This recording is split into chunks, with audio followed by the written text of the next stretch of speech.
You're listening to the Hagman and Hagman Report on the Global Star Radio Network. And ladies and gentlemen of the jury, the prosecution is not going to get that man today.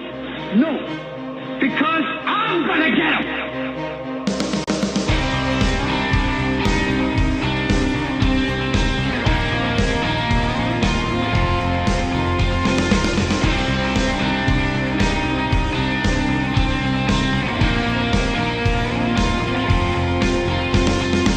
This is the Hagman Report for today. It is Tuesday, January 23rd, 2018. You know, how can things get so messed up so quickly? That's what I want to know. How can things be so screwed up so quickly, so fast? How can things be so incredibly corrupt? Well, we live in an era, an age of corruption. We've got, of course, so many things to talk about. Tonight we have a great show at the bottom of this hour. Tracy Beanz is going to join us for some news wrap-up, then Field McConnel, then, of course, closing out the show, Hour 3, Peterberry Chowka. I just want to say that, of course, in addition to the Hagman Report, 3 hours, our flagship show, we've got 2 different shows, the Hagman, Doug Hagman show, my show, 9 to 10, except when it's not. Except when it's not up there. And, of course, that happened this morning. My apologies.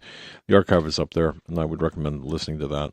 Just go to HagmanReport.com, click on Listen, or click on the 2 shows there, and then drop down, and you can select both my show and John and Joe's show, which airs from 2 to 3.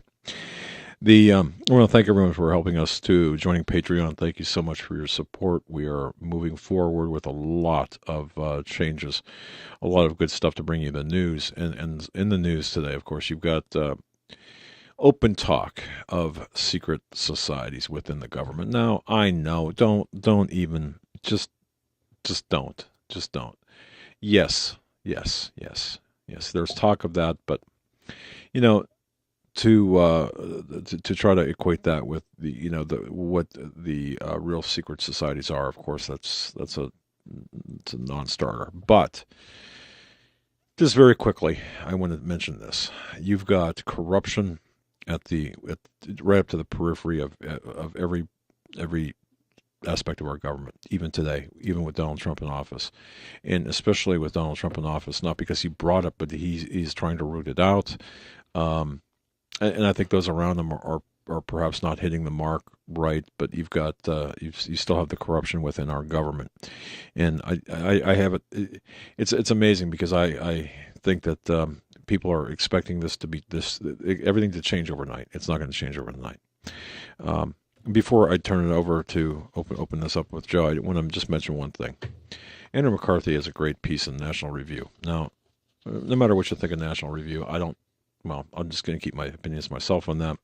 Andrew McCarthy is a former federal prosecutor. He knows what he's talking about. And he explains something that I think people need to understand what this is. Clinton-Obama emails, the key to understanding why Hillary wasn't indicted. When you understand it was rigged from the start, and when you understand that in order to indict Hillary, you would have to implicate Obama. Ain't going to happen. Wasn't going to happen. And instead of using the umbrella of executive privilege, which has Watergate / criminal element connotations to it, it's presidential privilege. And that's why, because Obama and Hillary communicated on her private server, him using multiple pseudonyms, and their relationship spanning probably 20 emails. When I say relationship, their email relationship spanning 20 emails, with Obama using a pseudonym, nom de plume, whatever you want to call it, and Hillary using HRC, her HRC email. Of course, you implicate the foreknowledge of Obama, or the knowledge of Obama, knowing that she was using a private server. And of course, we can't have that now, can we? Well, I agree with that premise. I don't agree with the opinion that if we're going to indict Clinton, you have to indict Obama, because Clinton was caught red-handed with she was the one with the server in her bathroom. She was the one who used that private server instead of the email account provided by the government. she was the one who mishandled the classified information. And while Obama so did he. So did share, Obama. Right. But I mean, you can disagree all you want. This guy's a former prosecutor. Well, I know. I'm just saying that Clinton, they had her dead to rights, and they exonerated her. They did not have to bring Obama into all right, but think about this. Here's you. You're the Secretary of State, and they got you in the hot seat, and they're going to indict you. All you have to do is just point to Obama, point to the president. See, he did it. That's all you got to do. And what are they going to do? Are they going to, given the crowd, given the people that were there, are you going to indict or are you going to charge Obama with mishandling classified information? How does that even work? You can charge him with the knowledge about having her, knowing that she was operating a server. Of course, we all know that he learned of it in the newspapers like we all did. Yeah, I would suggest reading Andrew McCarthy's piece in the National Review. The title of it is Clinton Obama Emails the Key to Understanding Why Hillary wasn't indicted. And again, see, to me, it's just a cop out for James Comey. Well, yeah, and they explain this in there. I know. I mean, this whole thing, okay, and I understand people getting frustrated. I understand people saying no one's going to go to jail for this. No one's going to ever get in trouble for this. It's just corrupt. And well, you know what? If you feel that way, then I'll tell you what. Turn this program off. Go watch reruns of no, that's Gilligan's not fair, Island. because you can believe that, but still continue to push forward, trying to expose these people. I guess what I'm saying is we all have to care. We have to care enough to really spread the word. And it's tiring. It is tiring. There are days that the last thing I want to do is look at another headline, look at another piece of information, look at another accusation, look at this rot that it's in front of me. That's the last thing I want to do some days. And today's one of those days. Okay? Right. That's the last thing I want to do. But I'm just saying. But I don't need some mealy mouth, spineless jellyfish yipping in my ear saying, "Well, I really why even talk about it? Because nothing ever happens anyway." Well, see, then you're just taking an extreme, because you can't equate people expecting nothing to happen or nobody to receive justice with them not wanting to talk about it or put it out there. But we talk about it every day. Do I expect to see the Hillary Clinton email investigation end with an indictment of Hillary Clinton? Absolutely not. Do I expect? I mean, but it doesn't mean we're not going to talk about it and try to make that happen. It's just this pattern of behavior that we've seen for so long, and the lack of any accountability. And again, we look to this what's going on with Strzok and Page and these missing messages, the corruption in the FBI. Are they really the blatant missing, bias? Okay, no, they're not missing. But these people still work in the FBI. No. Yeah. So when you say, you can't. But we can change things. Look, we got to. Okay, we can change things. You're right. Sorry for. Go ahead. I didn't mean to interrupt you. No, I'm just saying we can't equate somebody with the attitude, oh, they're never going to get in trouble, with not caring, because I kind of have that attitude. As much as we get the truth out there, as much as we. But see, that's what I hear. People saying, well, nothing's going to change. Keep talking. And I can only take so many of those emails. I can only take so much of those comments. Well, nothing's ever going to change. So what? What are you going to do about it? It's like we're peeing into the wind. Okay.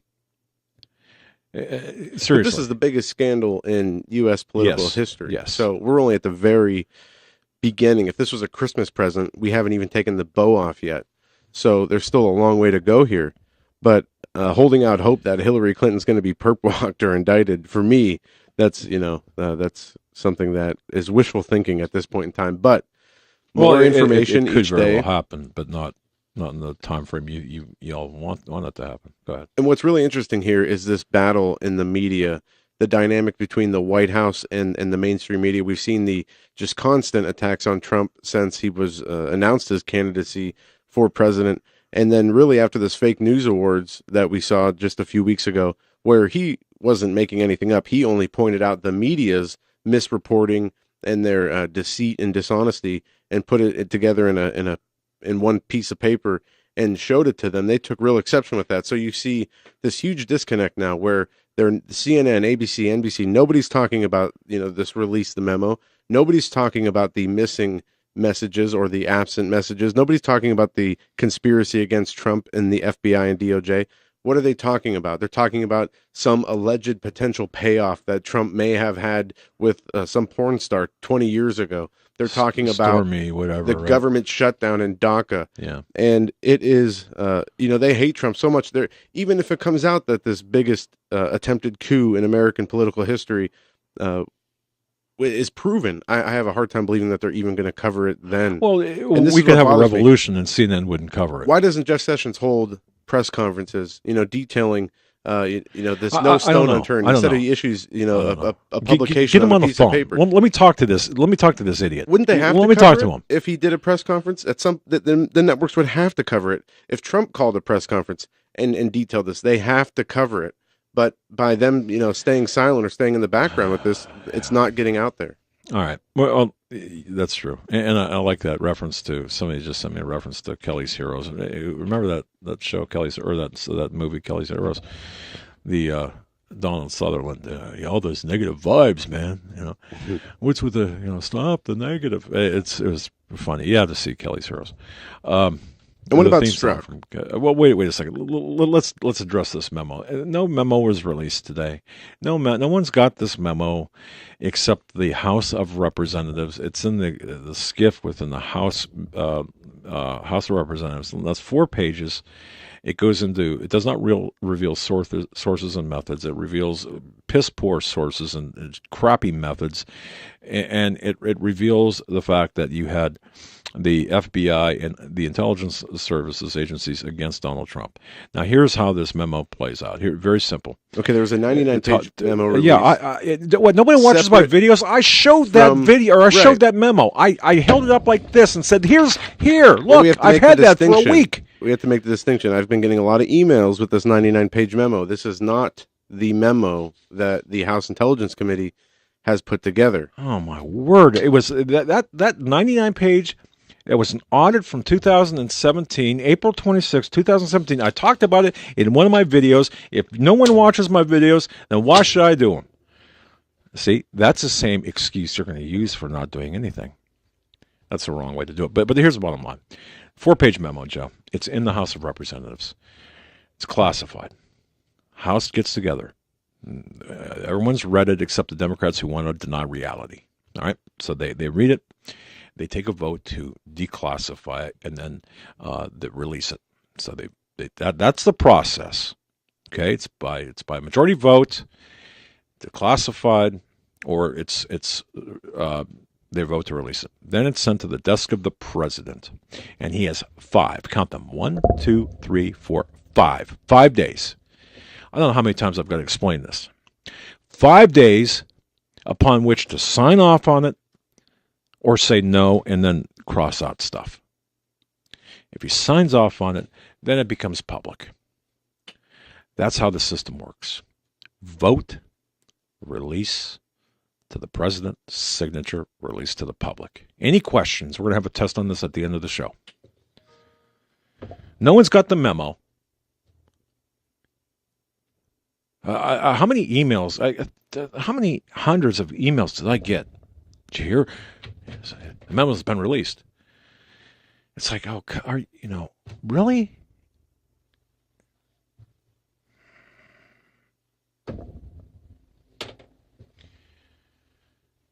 I'm going home. I'm not allowed. Well, they said yesterday that no, you're not. It could take up to 18, 19 congressional days That's for this to be released. 234 dog years. Yeah, that like the dog years comparison. And I think we mentioned this yesterday. Adam Schiff talked about why we can't release this memo because the American people don't have the mental capacity. My words, not his, but he basically said this because the underlying materials which were used to compile the memo are not going to be made public.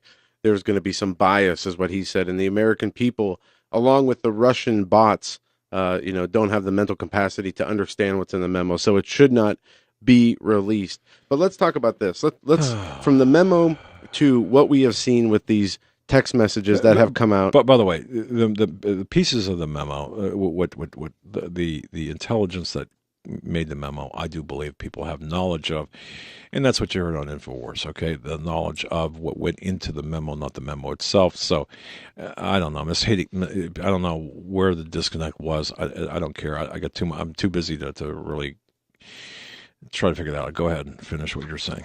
Well, just wanted to detail this. We played a video on the Daily Show today, back from The View just a few months ago, of Whoopi Goldberg and others talking about how Trump and Trump Jr. are paranoid and believe in this wild conspiracy of the so-called deep state, and how the deep state was a conspiracy about members working inside the government, working against Trump, trying to subvert Trump, and they were laughing about it and talking about how crazy they were. Well, it comes out yesterday, that we learn that there are references to a secret society being messaged in the Strzok page text messages the day after, starting with the day after President Trump's victory, according to two lawmakers with knowledge of the messages. Trey Gowdy was one, and there were others who made the rounds on the news, where they were talking about Peter Strzok, a top counterintelligence official involved in both the Hillary Clinton email probe and FBI Special Counsel Robert Mueller's Russia probe, exchanged more than 50,000 messages with FBI lawyer Lisa Page, who is romantically involved with. I'm sorry, 50,000 text messages. That's what they say, yeah. Okay, I could live 7 lifetimes, and I would never... 68 a day. 68 a day. All right. In the time period that they have from beginning to end. Hello? 68... And they were saving the country. Batman. It takes some doing. Anyway, the messages reference a secret society. Progressivism, mental disorder. There's a text exchange between the two agents. These two are supposed to be objective, fact-centric FBI agents, saying that perhaps this is the first meeting of a secret society. This is what Gowdy said. But more interestingly, we talked about the Oprah Winfrey and how they made fun of, Trump and the deep state. And, these text messages, if anything else, show proof that there was a concerted effort among the top people in the FBI and the DOJ and the Obama administration working to subvert the president. And this is something that is, you can't deny it at this point. There's a coup. But one of the things that came out in the Strzok text that is very interesting is Strzok did not want to be part of the Mueller probe, because he said there was absolutely nothing there. One of the text messages that after the missing ones, he wanted to assail Trump before he got in, not be a part of after he was in. He said that his gut sense tells him that there is nothing to the Robert Mueller's Russia investigation. There is no big there, he said. There's no there at all. He did not want to be a part of it. So I find it pretty interesting that, he does not want to be a part of this investigation because he knows there is nothing there. And this was part of the insurance policy that they set up, I believe, in order to try to subvert the president. But maybe he's at this point thinking, all is lost. We lost what we tried to do. We tried to help Hillary. She lost the election. We tried to subvert Trump. Apparently he's on the other side of it. What else can we do? Is the way I read it. But what's really interesting to see if the recovery of these 400 missing messages make their way, 400 plus, from the time period of December 14th through May 17th, a crucial time period. 40,000. Right after the election, right when the wiretapping claims came out, when the uranium or the correct what you said. Hold on a second. You got to correct what you said. Stop and think what you're saying. How many text messages? Okay, it's anywhere from 400 to they say there's 50,000 messages total. They How say many there's were released? 400 missing. No. Some reports say there's 400 missing. No. There were 375 released initially out of 10,000. Then they upped it to 50,000. So that would leave 46,775 yet to go, or 675 yet to go. So over 40,000 emails, depending on who you believe. But the Office of the Inspector General sent a letter back last year saying that he collected the texts and the emails through the OIG. And that's Horowitz sent a letter back in last year saying that he collected the texts and emails through the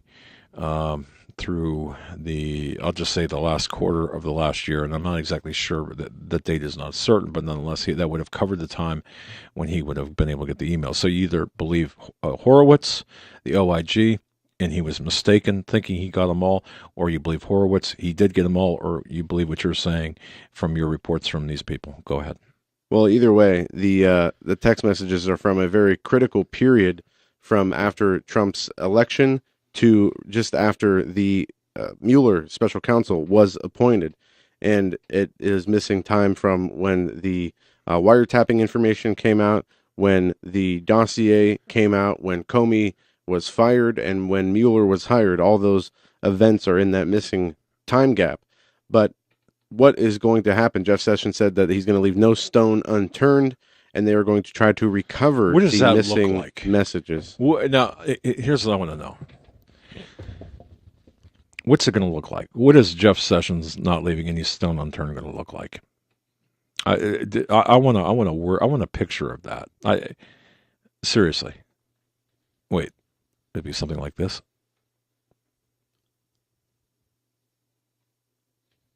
Am I going too fast?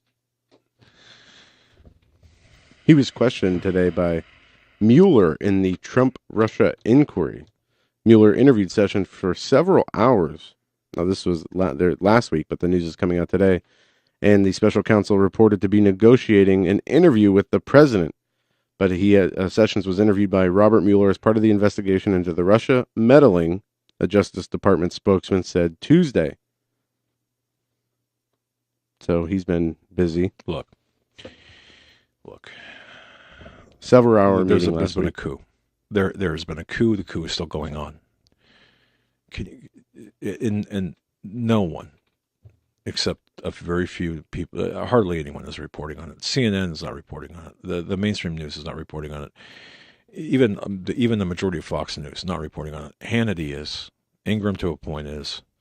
Greg Jarrett, obviously. Shepard Smith, he's so far out to lunch, he might as well join Chris Matthews back in the back of a VW van going down, the 101. Did you see Joe Scarborough's new musical single released today? No, don't even. Or the other day? My head will explode. So here's the deal. Right now there's a coup. I laid it out in my morning show. And you had mentioned something in the office earlier today. I really I want to talk about this. Everyone's talking about the insurance policy, thinking the insurance policy that Strzok referenced in McCabe's office. And yes, it was Andy McCabe. For crying out loud, it was Andy McCabe's office. Oh, an insurance policy was a dossier, right? Let's talk about that. Keith Jackson. Remember when he was on Outnumbered on Fox? What did he say? I played it in my morning show. What did he say? He let it slip. Now, it could be an assassination plot. And everyone kind of did a double take. What? And the women, the people from Outnumbered says, well, let's not get this taken out of context. You know how social media is. You know how the Hagmans are. They always, throw a bit. But they didn't say that, but you get the idea. Joe. Speculation I don't know. I've seen speculation on Twitter ranging from potentially talking about an assassination attempt on the president to kidnapping one of his family members.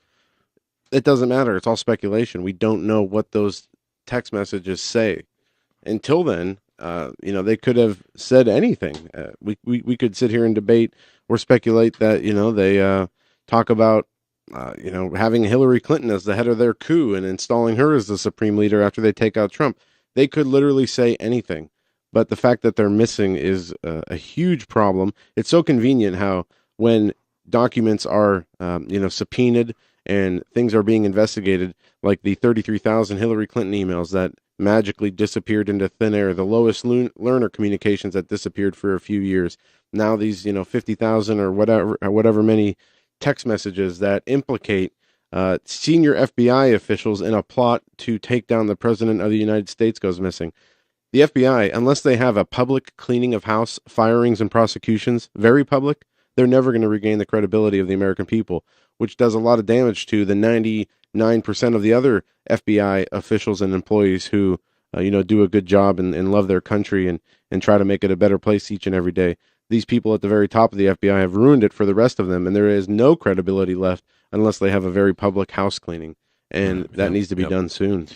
You know, I'd love to be Attorney General just for like a week. Now, I don't think I could last more than a week because I'd either get shot, I'd be arrested, I'd be poisoned. But I want just let me at them. Let me at them. All right. Look, I'm no attorney, and I'm no general, but I could be an Attorney General. I could get smart people around me and sick them on the people. And say, look, I go here and go there and go there. And by the way, yes, the memo was out. Yes, not the memo, the 99-page document. Yes, I talked about it. Yes, I did a video on it. Yes, I talked about it on my morning show. Yes, I did. Yes, I did. To the people who are asking, yes, yes, yes, yes, yes. But yes, Joe, look. Right now we are in the middle of one of the greatest stories in the history of the world. If this is 1,000 times bigger than Watergate. Do you agree with that? Oh, absolutely. All right.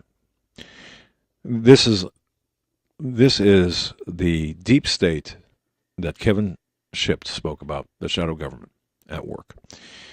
This is the takedown of the people within our. Look. There's the only problem. The only misstep that occurred was Hillary Clinton was not elected.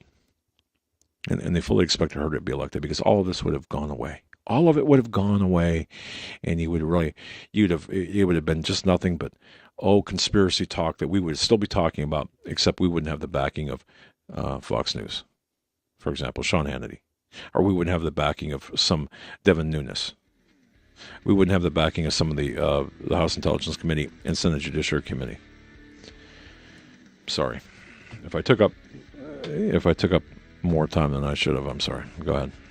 When we come back, we're going to be joined by Tracy Beanz. She's going to give us her input on what we were just discussing in this segment, from the missing messages to where do we go from here, and how, if this coup is exposed for what it is, how does this affect the Trump administration moving forward. We'll be right back after this break. Don't go anywhere.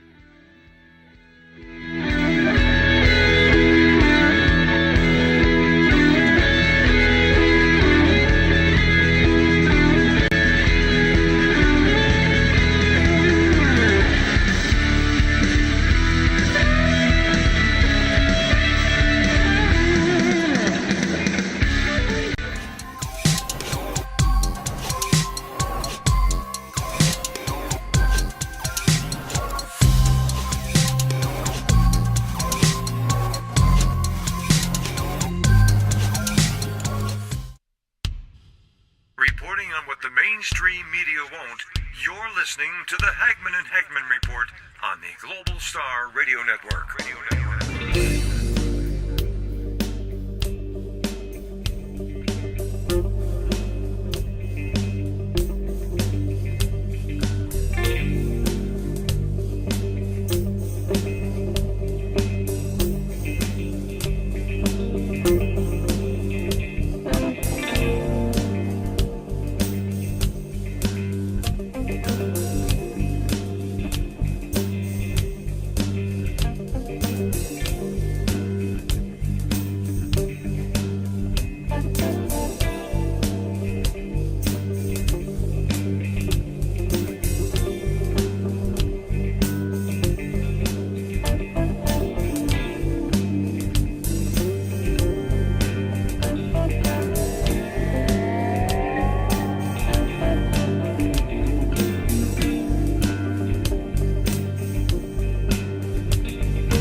Exposing the New World Order, you're listening to the Hagman and Hagman Report on the Global Star Radio Network. Stand by. Doug and Joe will be back shortly.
Putting truth into action, you're listening to the...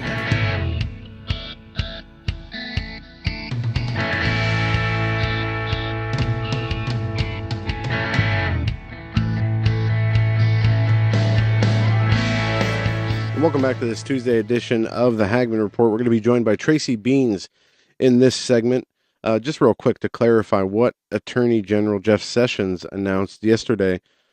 He said that the Justice Department will be investigating missing text messages that we've been talking about that have been critical of President Trump. And he says, we will leave no stone unturned to confirm with certainty why these text messages are not now available to be produced, and will use every technology available to determine whether the missing messages are recoverable from another source. I have spoken to the Inspector General, and a review is already underway to ascertain what occurred and to determine if those records can be recovered in any other way. And if any wrongdoing were to be found to have caused this gap, appropriate legal disciplinary action measures will be taken, he continued. Now, we talked about why Sessions is not really all over the place with this. Why is he not front and center in the news media? He finally has some actionable intel, something to work with, and he could be making a much bigger deal of this than he is. No press conferences, no appearances on the talk shows. Not that he needs to do that, but I think if Sessions is not going to speak up and get this out in front of the American people, then President Trump certainly should. And Sarah Sanders was asked a few questions about this today, and she said that their White House is basically allowing the Attorney General to probe this and find out what is going on. But they also said that they are for full transparency and want to see the 4-page memo in the House released. So it'll be interesting to see what comes of that. We have with us Tracy Beanz. But by the way, I just want to say I'm in a timeout. Joe put me in a timeout. Go ahead. You're in a self-imposed timeout. No, tell him. He was talking about in the last segment how we can't continue to be negative, and I told him, well, you can't be negative while telling people you can't continue to be negative. It doesn't work that way. Because last hour you seemed a little. No, I'm angry. A little. I'm angry. What's the word I'm looking for? Negative. Yeah, hypocritical. Look, it's real simple. We're in the driver's seat. We have the power. We can win on the numbers. Just show up and give a damn. Care.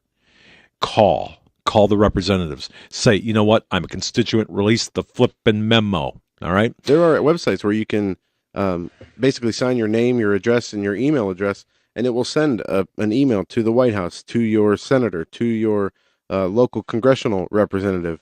And it will, you can customize it, or you can use the template that they have about releasing the memo. I did that already yesterday, and then you get the auto responses back, letting them know that they received I your did email. it here. I did it here. I did it in my house. I went to my neighbors. I went to the library. I went to the municipal. I did it like 50 times. God. Yeah. So there are things you can do, and definitely do that as much as you can, to let the people know that you are not a Russian bot. You are a real American person that wants the truth, as Adam Schiff and others are trying to say that the push for the release the memo is all some kind of Russian conspiracy using Russian bots online to push the hashtag release the memo, but that is not the case. Tracy Beanz, welcome back to the Hagman Report. Hey guys, actually today my name is Release the Memo. All right. And I'm starting this thing on Twitter. I want everybody to change their nickname to Release the Memo. Okay. Hashtag Release the Memo, right? I like it. And then we can just send friendly tweets of nothing but respect to Schiff and Feinstein. What do you think about? Did you see the interview that Schiff did when he referred to the push on Twitter and social media to release the memo as some kind of Russian conspiracy of Russian computer bots? Did you see the letter today? No. Oh gosh, I have to read this quickly. It's Sure. going to take me 2 minutes. This letter came from Feinstein and Schiff, and it went to Mark Zuckerberg and Jack Dorsey, and it's on Congress stationery. Okay. All right. We seek your company's urgent assistance. Public reports indicate that accounts linked to the Russian government are again exploiting Twitter and Facebook platforms in an effort to manipulate public opinion. These recent Russian efforts are intended to influence congressional action and undermine Special Counsel Mueller's investigation, which has already resulted in the indictments of 2 Trump campaign officials and guilty pleas from 2 others, who are now both cooperating with prosecutors. It is critically important that the Special Counsel's investigation be allowed to proceed without interference from inside or outside the United States. That is why we seek your assistance in our effort to counter Russia's continuing efforts to manipulate public opinion and undermine American democracy and the rule of law. Specifically on Thursday, January 18, 2018, the House Permanent Select Committee on Intelligence majority voted to allow members of the U.S. House of Representatives to review a misleading talking points memo authored by Republican staff that selectively references and distorts highly classified information. The Russ decision to make this document available to the full House of Representatives was followed quickly by calls from some quarters to release the document to the public. Several Twitter hashtags, including hashtag release the memo, calling for the release of these talking points attacking the Mueller investigation, were born in the hours after the committee vote. According to the German Marshall Fund Alliance for Securing Democracy, this effort gained the immediate attention and assistance of social media accounts linked to Russian influence operations. By Friday, January 19, 2018, the hashtag release the memo hashtag was the top trending hashtag among Twitter accounts believed to be operated by Kremlin-linked groups. Its use had increased by 286,700% and was being used 100 times more than any other hashtag by accounts linked to Russian influence campaigns. These accounts are also promoting an offer by WikiLeaks to pay up to $1 million to anyone who leaks this classified partisan memo. If these reports are accurate, we are witnessing an ongoing attack by the Russian government through Kremlin-linked social media actors directly acting to intervene and influence our democratic process. This should be disconcerting to all Americans, but especially your companies, as once again, it appears the vast majority of their efforts are concentrated on your platforms. This latest example of Russian interference is in keeping with Moscow's concerted, covert, and continuing campaign to manipulate American public opinion and erode trust in our law enforcement and intelligence institutions. We understand Facebook and Twitter have developed significant expertise in identifying inauthentic and malicious accounts. Further, your forensic investigations into Russian government exploitation of your platforms during the 2016 U.S. election have helped expose to the American public the vast extent of Russia's covert influence efforts. We therefore request that your companies conduct an in-depth forensic examination of this real-time activity on your platforms to determine 1. Whether and how many accounts linked to Russian influence operations are involved in this campaign, 2. The frequency and volume of their postings on this topic, and 3. How many legitimate Twitter and Facebook account holders have been exposed to this campaign. Given the urgency of this matter, we ask that you provide a public report to Congress and the American public by January 26, 2018.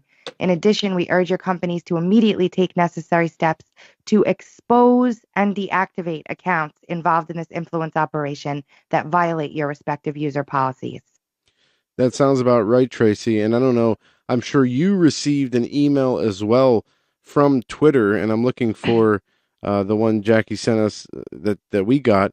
It said something like, Dear Hagman Report. I didn't get it. Okay. I didn't get that. Yeah. But yeah, I've seen that. I've seen it. Listen, this letter, this letter right here, this is concerning to me, very concerning to me, because this is basically Nazi behavior by these two. Mm-hmm. They're basically inciting Twitter to violence against their users in the last paragraph. Expose and deactivate. What does that mean? What does expose mean? Well, what they're saying is any opposition to their talking points, to their narrative, then that is somehow equivalent to being a Russian bot. I mean, first of all, they link WikiLeaks as some kind of Russian organization when that is the furthest thing from the truth. This is one of the ways that they tried to entangle Russia in the debate of what happened with the Hillary Clinton email hacks that were released before the election took place. And now they're continuing that narrative. And when anything is trending and the silent majority gets on Twitter and pushes hashtags like release the memo or Schumer shutdown, they're trying to say that it is basically Russian bots that are creating these hashtags and pushing them out in mass force, not American people who actually want answers, but instead Russian bots. And it is very dangerous. And what you're saying, if they do take further steps to start deactivating and banning accounts that, push these forward, it just shows, the full weight of censorship that Twitter will be engaged in. But this is their right to do so. This is just a further step in what they do. It might be their right to do so, right? But it's we have a couple things here. Number one, we have the government instructing a private company to perform an action. Mm-hmm. That's really just outside of the bounds of all things that should be allowed. I Amen. mean, it's either the company, it's either they're already working together and they just haven't told us, or the government is now trying to assert itself into private business. Which and they one? are. It's the latter. Or regulated as a public utility. We saw with the James O'Keefe. Exactly. With the James O'Keefe release, the Chinese government has been dictating policy on Twitter and banning accounts and whatnot, and they've been acquiescing to that. So it's not a far cry to see them doing the same for the American government. It's funny to me in a lot of ways. Like this this was like as much as it sounds crazy, this was like the last straw for me, because this is, obviously we did a really good job with that hashtag, right? Mm-hmm. We know that it's not Russian bots that are doing this. Most of us, most of the American people know, but there are those people that really believe what they're saying. And this came partisan. There are not Republicans on this letter, and Schiff has it proudly pinned to the top of his Twitter.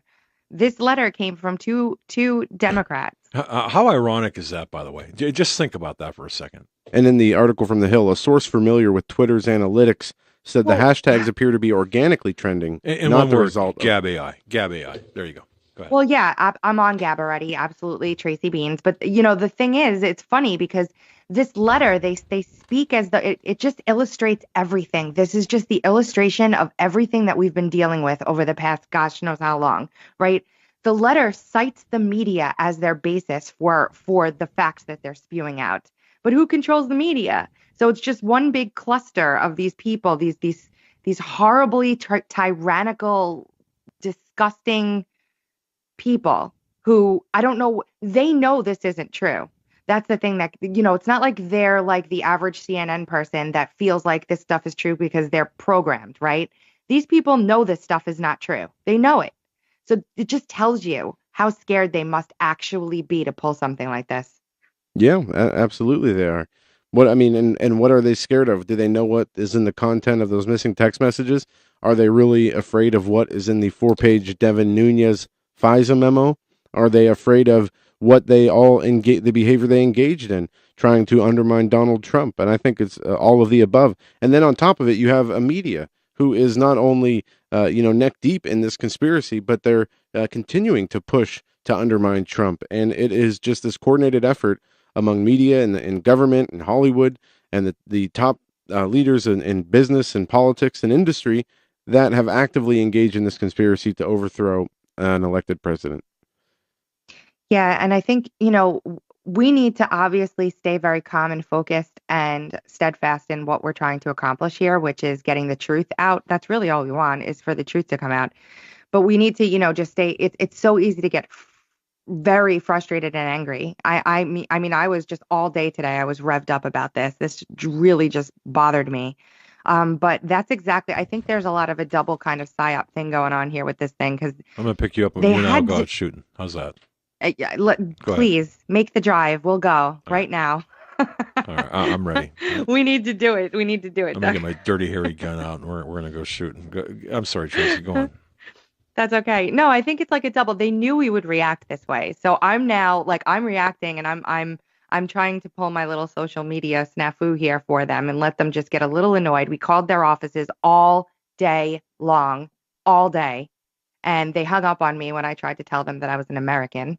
It's getting to the point where, they need to know they're messing with the wrong people, and that our voices are very loud. And we're not afraid to, go and protest and, make some noise to get our country back. Yeah. And push back against Feinstein and these people who are pushing this narrative of Russian bots. Push back against that and call their offices, call their Washington, call their local offices. You should have make them identified feel the yourself. pressure. You should have identified yourself as a transgendered lesbian Illegal. by the name of Bunny Hernandez. Illegal. Then they would have paid attention to me the whole time. I would have had the floor for a half hour. That's right. Oh, goodness. But Tracy, now look, we don't want to take your time up. Wonderful Twitter feed today, a lot of information. You got the floor. Just preach it. Preach it. Well, thank you. I did want to, this morning I did like a little tweet stream on disinformation and how it comes from everywhere and how we need to be really extra vigilant about it. And it's a big deal. Joe, our first, kind of interview that we had after my initial one, we were kind of going back and forth with one another about disinformation, and I was in total agreement with you. It's a problem. It causes problems. It causes people to be unsure, and it waters down the message. And it's really hard to tell the difference between what is and what isn't. And people have to understand as well that there are people that are being paid to come and gain trust and then sow discord. There's no doubt it's happening. And I don't mean like big, huge names. I mean, people that start and all of a sudden, they've got like 200,000 people on Twitter following them, and you think that they're a very big name, and then you follow them and they sprinkle out 90%, truth and 10% disinformation, but the 10% is so dangerous. So I just want to caution everyone to really use their discernment about what they consume, and then once they consume it, how they then use that information and put it back out again. Yeah, some people believe that disinformation is necessary, in different operations and counterintelligence, and we need full transparency. We can't have, these people. We see so much of this. We can't release this to the public because they won't understand it. We can't release this to the public because, it could be misconstrued. We've seen, as we talked about, this biggest scandal in American political history. It needs to be exposed, and every secret that can be made public needs to be made public. Otherwise, the people aren't going to learn from it. They're not going to understand, where they were manipulated and how they were manipulated if this is not brought to the, all the way out in the public, 100% transparency. And we need that. But, these people continue to play games. And then you have, again, as we said, a media who is complicit in this anti-American conspiracy. So even if, certain information does come out into the public, you have the issue of only selective media outlets deciding to cover it, and then others basically manipulating that truth into something that will look, less, will make their people look less guilty. It is a mind game and an information war for sure. That's why it's so important that we stay, on the tip of the spear with the information. Yeah, yes, I agree with everything you said. I do understand that disinformation is necessary and the people can't handle it angle, because if you look at how the left, and I hate to generalize, but look at how the left establishment has weaponized their people. They've turned them into weapons, and they've sowed such discord and such, tumultuous energy between the people and people like us, that the stuff that's going to come out, like, let's pretend it came out. Let's pretend everything was what are these people going to do? What are they going to do? I mean, I think we have to be ready for that anyway. What are these people going to do? Do you think that they're going to take to the streets? Do you think that they'll just be like, oh my gosh, I can't believe this? What do you think? That's a good question. I don't know. They're going to deny. And then what? Deny. Deny and my mother-in-law, I love my wife, but my mother-in-law, God rest her soul, she could look at a problem, and it could be standing 2 foot from her, and it wouldn't exist. And no matter how much you pointed to it, how much you said, this is a problem, she'd, no. People are insane. Okay, I don't know what else to say. Yeah. It's true. I mean, reading that letter that I read to you guys today, what did you feel like inside when you were reading that? Like, what did you feel like? Hatred, anger. I laughed. I cried. No, I mean, Doug, like you said, they know Doug, what they're I putting need to out get as a you lie. drink. Oh, don't get me started. They know what they're putting out as a lie, and they're doing it intentionally for damage control and in order to stop the American people from being able to voice their opposition to what they see going on. They're trying to silence a majority of the people who are calling them out on their corruption that they have been not only engaged in but covering up for a long time now. And like you said, they're scared. Their backs are against the wall. Hopefully, there is about to be a house cleaning that takes place. And as I said, for the FBI to gain any credibility back, they need a very public house cleaning. And this needs to be done throughout all levels of our government. But how close are we to see that happening? We seem to be getting more and more pieces each and every day. And I said this earlier, Tracy, if this was a Christmas present, we barely have unwrapped the bow. There's still so much more to unpack from all this. And it'll be interesting to see what information comes out, if they find the missing messages, if that memo and when that memo is released, and on and on and on. It seems that we are, despite the slow pace of the information, it seems to be coming more and more now. So we have to continue to hope for that information to be made public. Yeah, I agree with you. I feel like for Gates and Gates and Jordan to be on Hannity and basically say there will be criminal charges, this is, it's got to be pretty hefty. So I don't think they'd say that if it wasn't something that would ultimately be.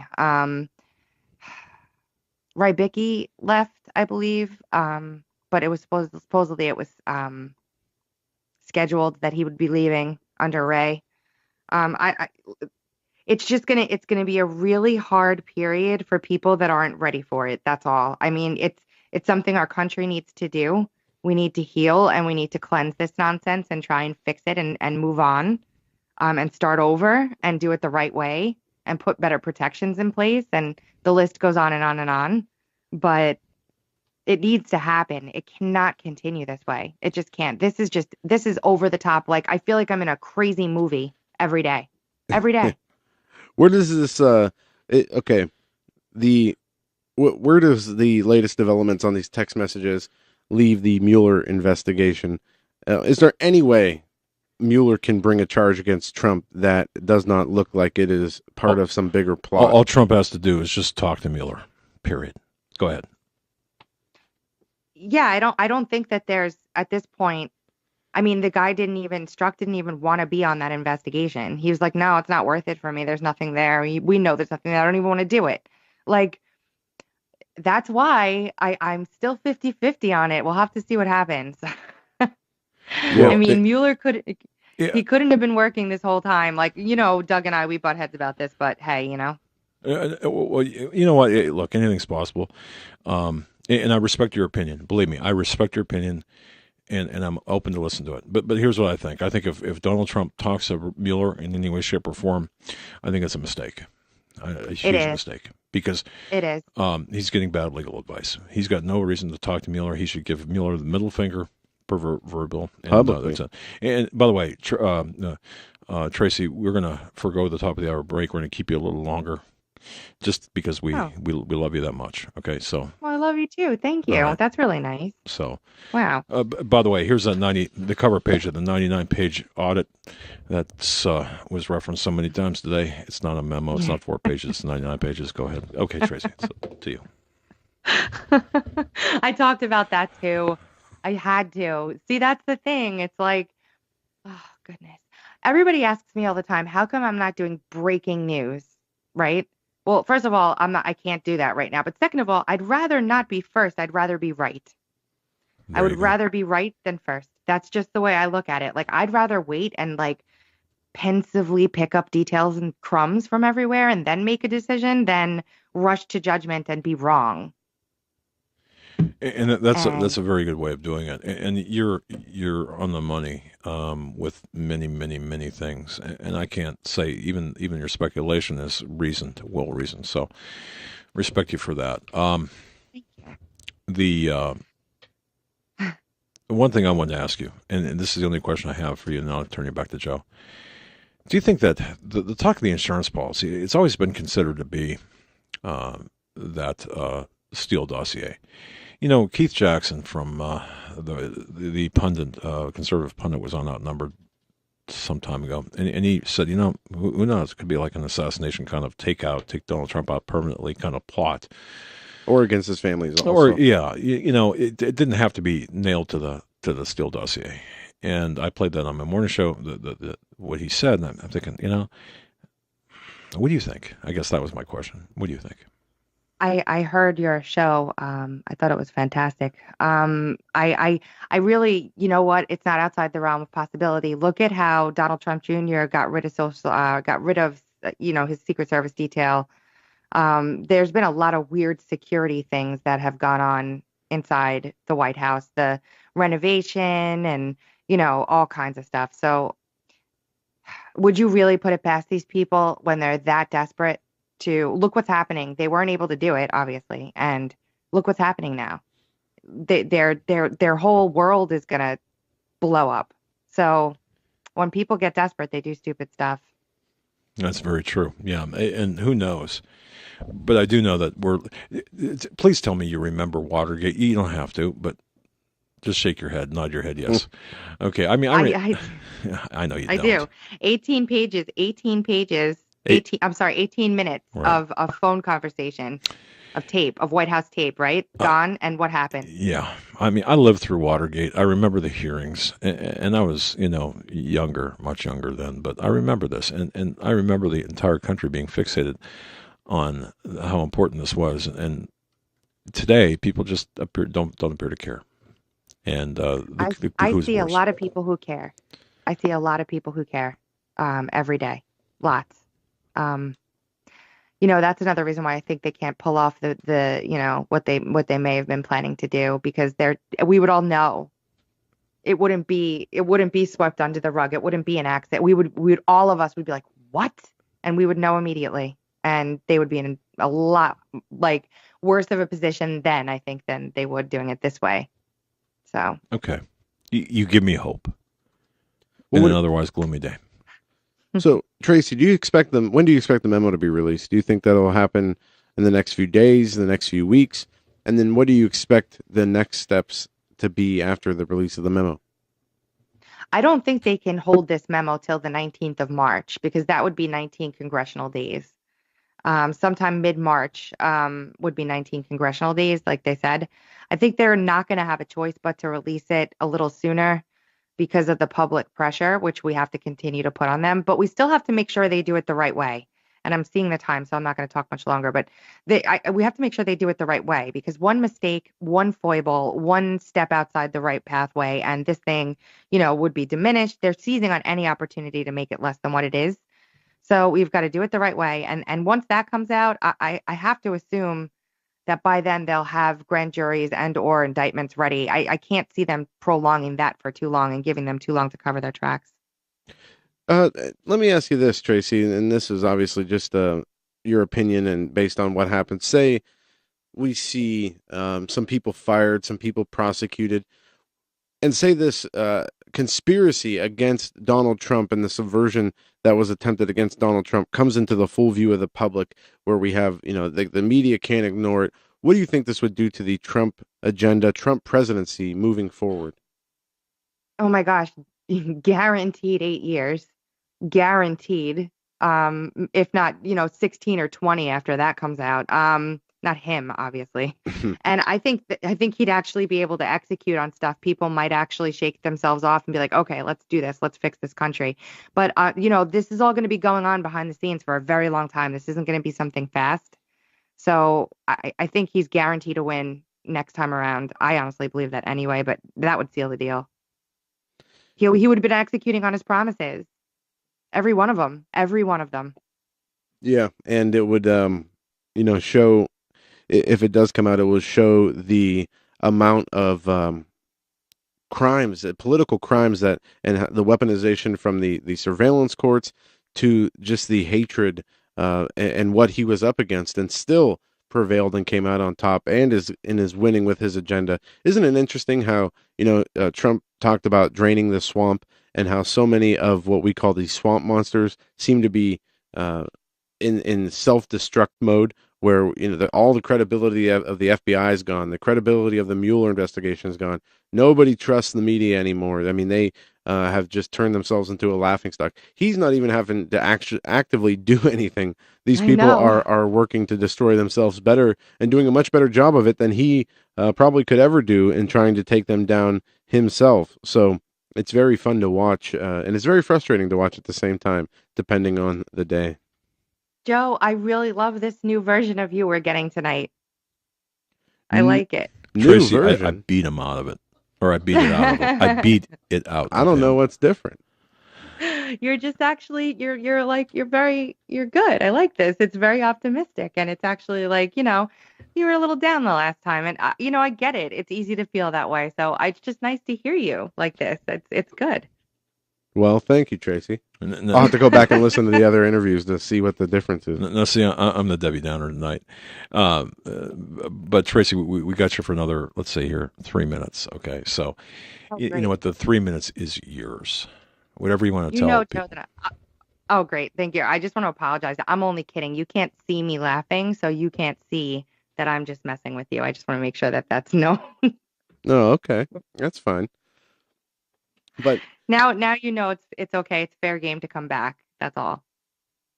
well, it was great having you on, Tracy, and I know that that we're going to have you back on here in the near future to continue to break this stuff down.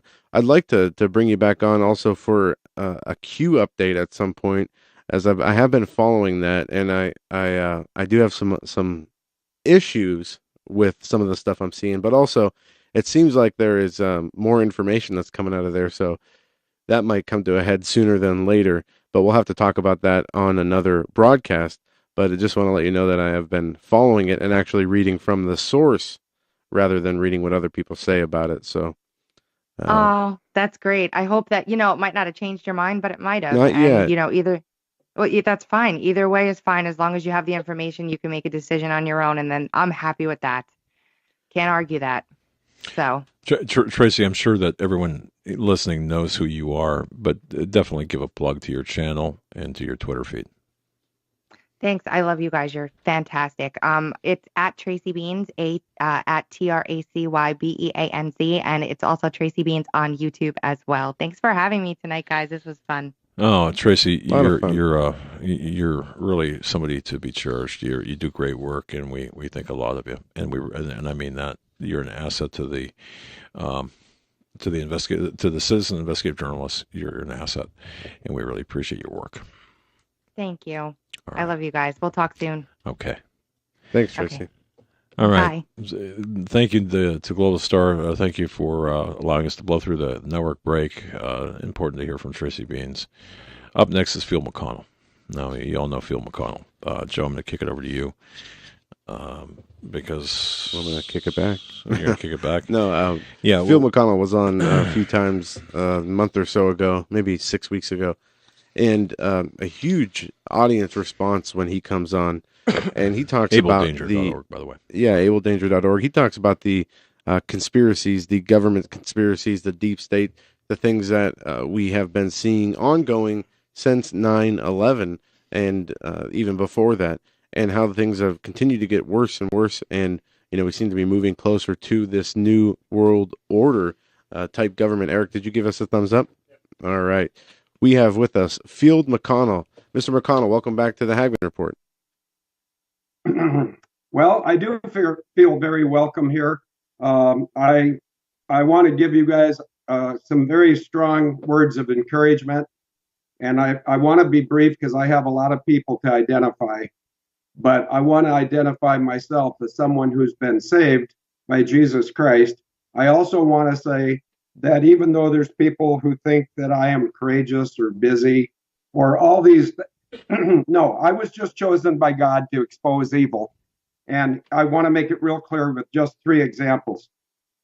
Hillary Clinton and my sister, Christine Marcy, M-A-R-C-Y, they were involved in 9/11 because they got involved in the patent of the Boeing Honeywell uninterruptible autopilot. I did not create that situation. My sister did. Secondly, on the morning of 9/11, my college classmate from Annapolis, Captain Chick Burlingame of American Airlines Flight 77, he was murdered by our government officials with the participation of some four-star general and admirals. And he was murdered because he's the guy that wrote the plan for the exercise. The exercise went rogue and wild and live, and they murdered him because if they didn't murder him, he would have said, wait a minute, I wrote that exercise. It wasn't supposed to go. Anyway, and the third connection, I'm proving to everyone, I hope, that I'm not in charge of anything. I'm just in a very special place that God put me. The three F-16s that responded to Washington, just about time to see what struck the Pentagon, what struck the Pentagon has a direct link to John McCain, who went to the Naval Academy in the class of 58. First of all, I don't give a rat's rear end about my college education, but I was so blessed by God to get through the Naval Academy because I never should have gotten into it. But I got in and I got out because he was preparing me, and I filed formal treason charges on John McCain on the 6th of April of 2008. And if people say, well, you people like Tracy and the Hagmans and all you truthers, you're not getting anything done. Well, yeah, we are. And we're going to get it all done. That's the bottom line. If somebody needs to leave, come back and listen to the tape later. But we are going to win. The country is being saved. Right now, as I speak, there's 10,000 Marines going after 44,000 traitors. Some of the highest household names, like my sister, Christine Marcy, Barry Swatero, which is the real name of Obama, Hillary Rockefeller, which is the real name of Hillary, because Bill Jefferson Rockefeller was the bastard son of the governor of Arkansas, Winthrop Rockefeller. But on the morning of 9/11, three F-16s were taken off course so they couldn't prevent a McCain, I'm being very careful, a McCain-linked, Raytheon-owned, obsolete Douglas A-3 Sky Warrior. That is the airframe that was vaporized as it entered the Pentagon. And the only aviation parts that came out of the Pentagon were all four parts of an A-3 Sky Warrior. So I want to implicate and end the careers of as many people as you guys will let me attack. But in every case, I would say the pecking order, and once again, it's your show. But I'd say, and I've done this in writing, I talked to Trump, Ben Carson, and the current chairman of the Joint Chiefs of Staff, whose name is General Joseph Dunford, who entered the Marine Corps 6 years behind me. And every time I communicate with Trump and Dunford, I put my U.S. Marine Corps number in there. And I'm sure that for the few people that might see it, they think, oh, he just can't grow up. Well, no, Marines don't grow up. We win or we die. Tonight, the other team gets to deal with an old Marine. John McCain, he's a three-generational traitor. I can fill that in. Hillary Clinton and my sister and their involvement in 9/11, I can fill that in.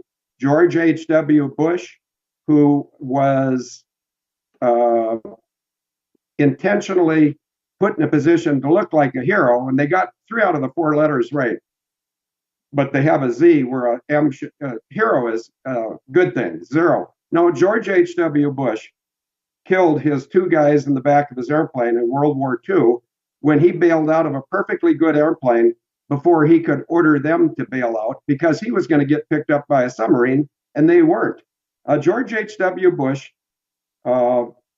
his true history is, 18 U.S. Code 2382 is not sufficient for George H.W. Bush. That guy ran our country. I'm going to be real calm here. This is critically important. He ran our country from the 30th of March of 1981 until the 20th of January of 2017. George H.W. Bush has shot at or killed, not himself. He's never the trigger man. Probably not smart enough. He's evil enough, we all know that.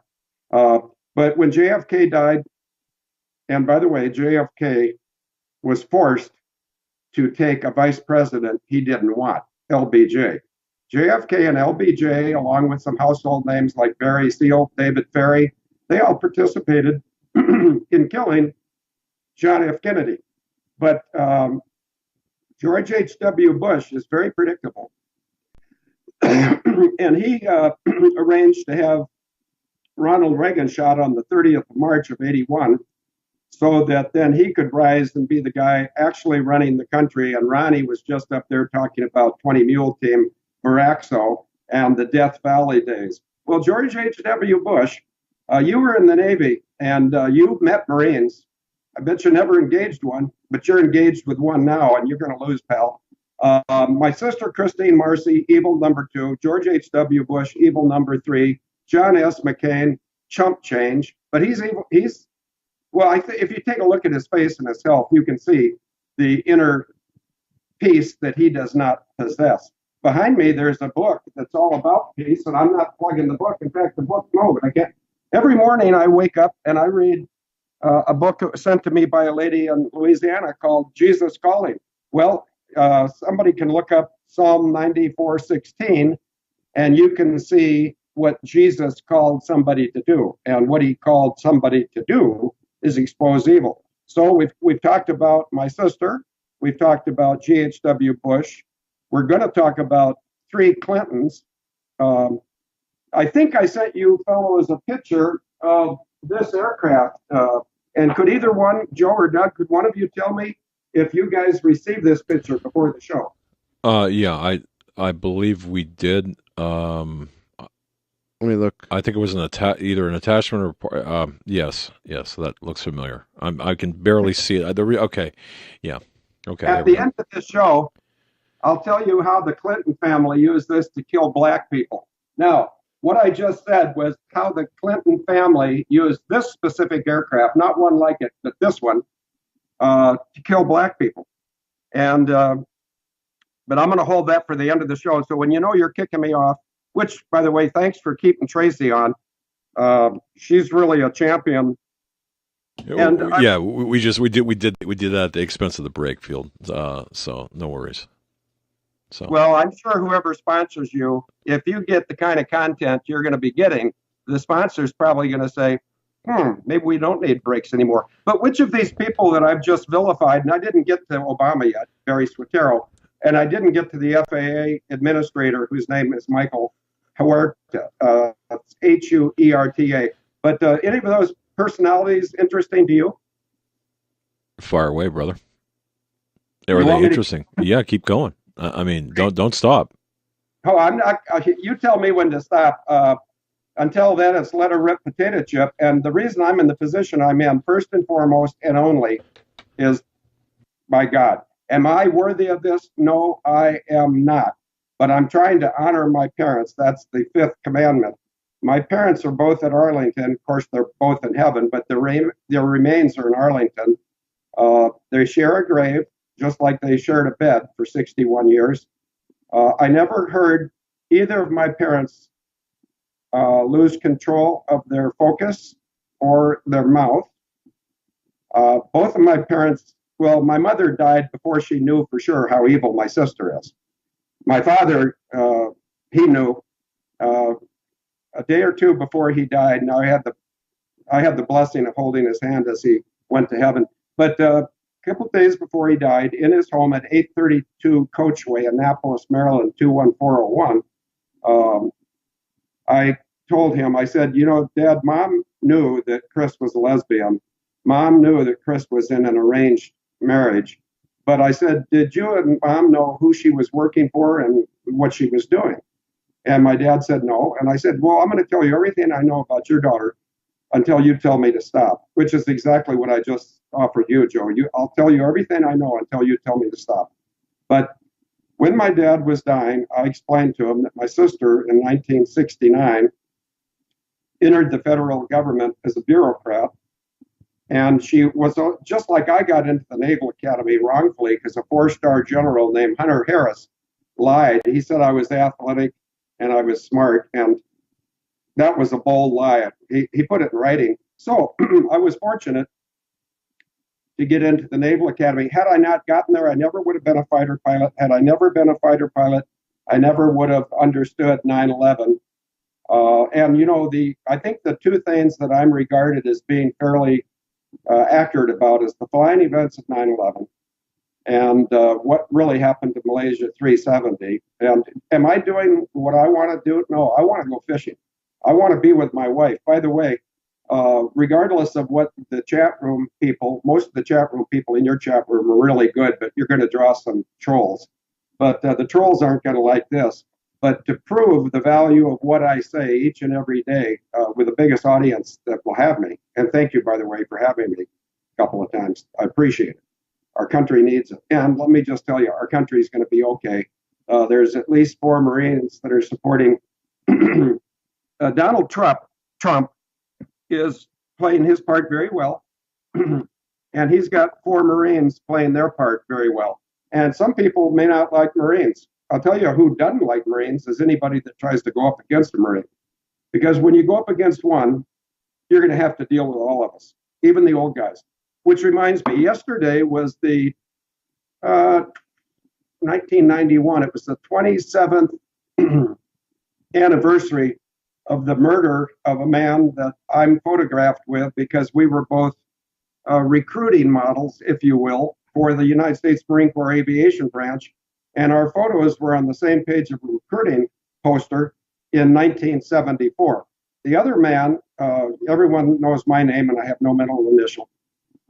And they only know my name because you've got it on your show ad today. Thank you. The other man's name was Colonel James Edward Sabo, S-A-B-O-W. George H.W. Bush, 4-star Marine general. He's still alive, too. Bush is alive, I think. The 4-star Marine general, who was the commandant of the Marine Corps, was a homosexual. And you're not supposed to be homosexuals back in my generation. This is pretty much something that's been foisted upon us by the Jesuits in the Vatican, the Crown agents, the City of London, and the Senior Executive Service, which my sister started in 1979 because another Naval Academy guy named Jimmy Carter asked my sister to start the United States Senior Executive Service, which is their method to control every element of our government except the Marine Corps because the Marines are coming. But they do it in concert with a company or a corporation named Serco, S-E-R-C-O. Now, Doug and Joe, have you ever heard of Serco before? Yes, I have. Okay. But feel free to explain. Have either one of you ever heard of the Senior Executive Service before? No. We actually talked about that on the Daily Show last week. Yes. John found some information on My apologies. Yes. No apologies. We're all working for God. Some of us just, and I play that card because I know that Go ahead. our enemies are Satanists, and something that I became somewhat respected for, and I'm going to hold it up because it's not in the public yet. It should be a great conference that I had the pleasure of being at in May of last year. I was asked to speak about pedophilia. And this is not promotion because I don't have any financial relationship to this. But there's a conference over in England every May. It's called Alternative View, AV. Last year was AV 8, and I spoke on pedophilia. I also, and there's probably no way you fellows would know this, but I was in a courtroom in Wisconsin on the 21st of August of 2014, and it was my displeasure to be selected as one of the jurors. So there's 12 of us people in the jury box, and the judge looks at all 12 of us and says, verbatim, "Before I release the alternate jurors, do any of you 12 in the box have a personal relationship to pedophilia?" I raised my hand, no visual expression, and he looked at his cheat sheet. They got a list of who sits where. And so this judge looks at me and he says, "Mr. McConnel, are you telling me that you have a personal history with pedophilia?" And I called him Judge, not Your Honor. I said, "Yes, Judge. My sister and Hillary Clinton run the biggest net-centric pedophile procurement and distribution network in the United States and the world. In the United States, that is called Pizzagate.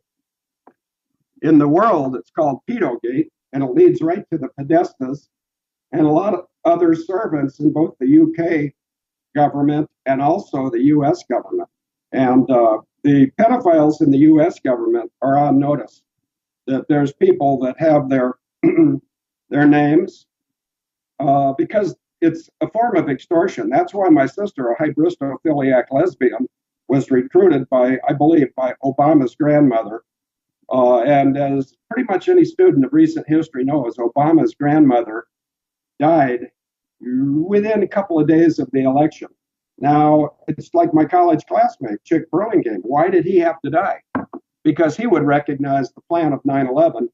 If anybody wants to look it up, and hopefully, I know there's a lot of able danger people in the chat room.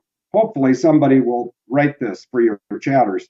But Amalgam Virgo, AMALGUM space VIRGO 01. Amalgam Virgo 01 was the exercise on June 1 and 2 that went live on 9/11. And just because I want to stop and get my throat, I'm not going to stop talking. I'll do that one. Yeah. Okay, well, I'll give you a break in this. Our guest is Phil McConnell, and his website is Able, ABEL Danger. That's abledanger.org, and on Twitter it's at Telford_Russian. Interesting. Able Danger is his website, abledanger.org. Phil McConnell. All right. Go ahead. Well, thank you very much.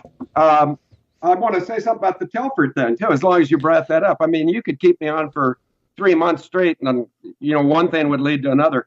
I was asked to go over to Telford. They asked me in January of 2015. I went on February 27th of 2015, and I met some people there that were very interesting.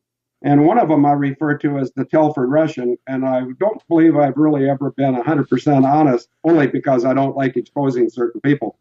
But we now have a fictional character, and that's why on our coffee cups, my coffee cups over there, I like Christian coffee cups better. This one says Isaiah 40:31, and this one says Proverbs 3, 5, and 6.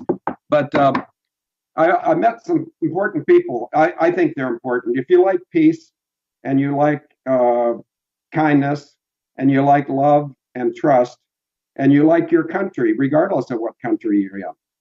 I was blessed to be born in the United States, but I don't consider the United States that I've witnessed the last 30 years to be a blessing at all. It's just one big fraud, which reminds me, towards the end of Tracy Beanz, her opportunity to share with you, she said something about the government is run like a company. Well, the government is a company, but it's not a company, it's a corporation.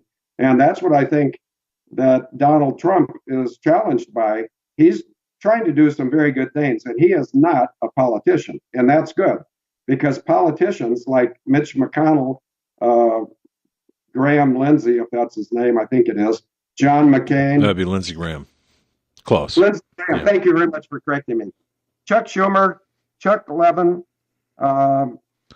these people are sold out, and the reason that they're in the positions of leadership, it's because it's a corporation, and these people are bought and paid for.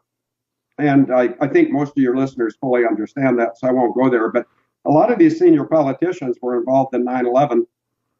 Here's a bullet statement for you.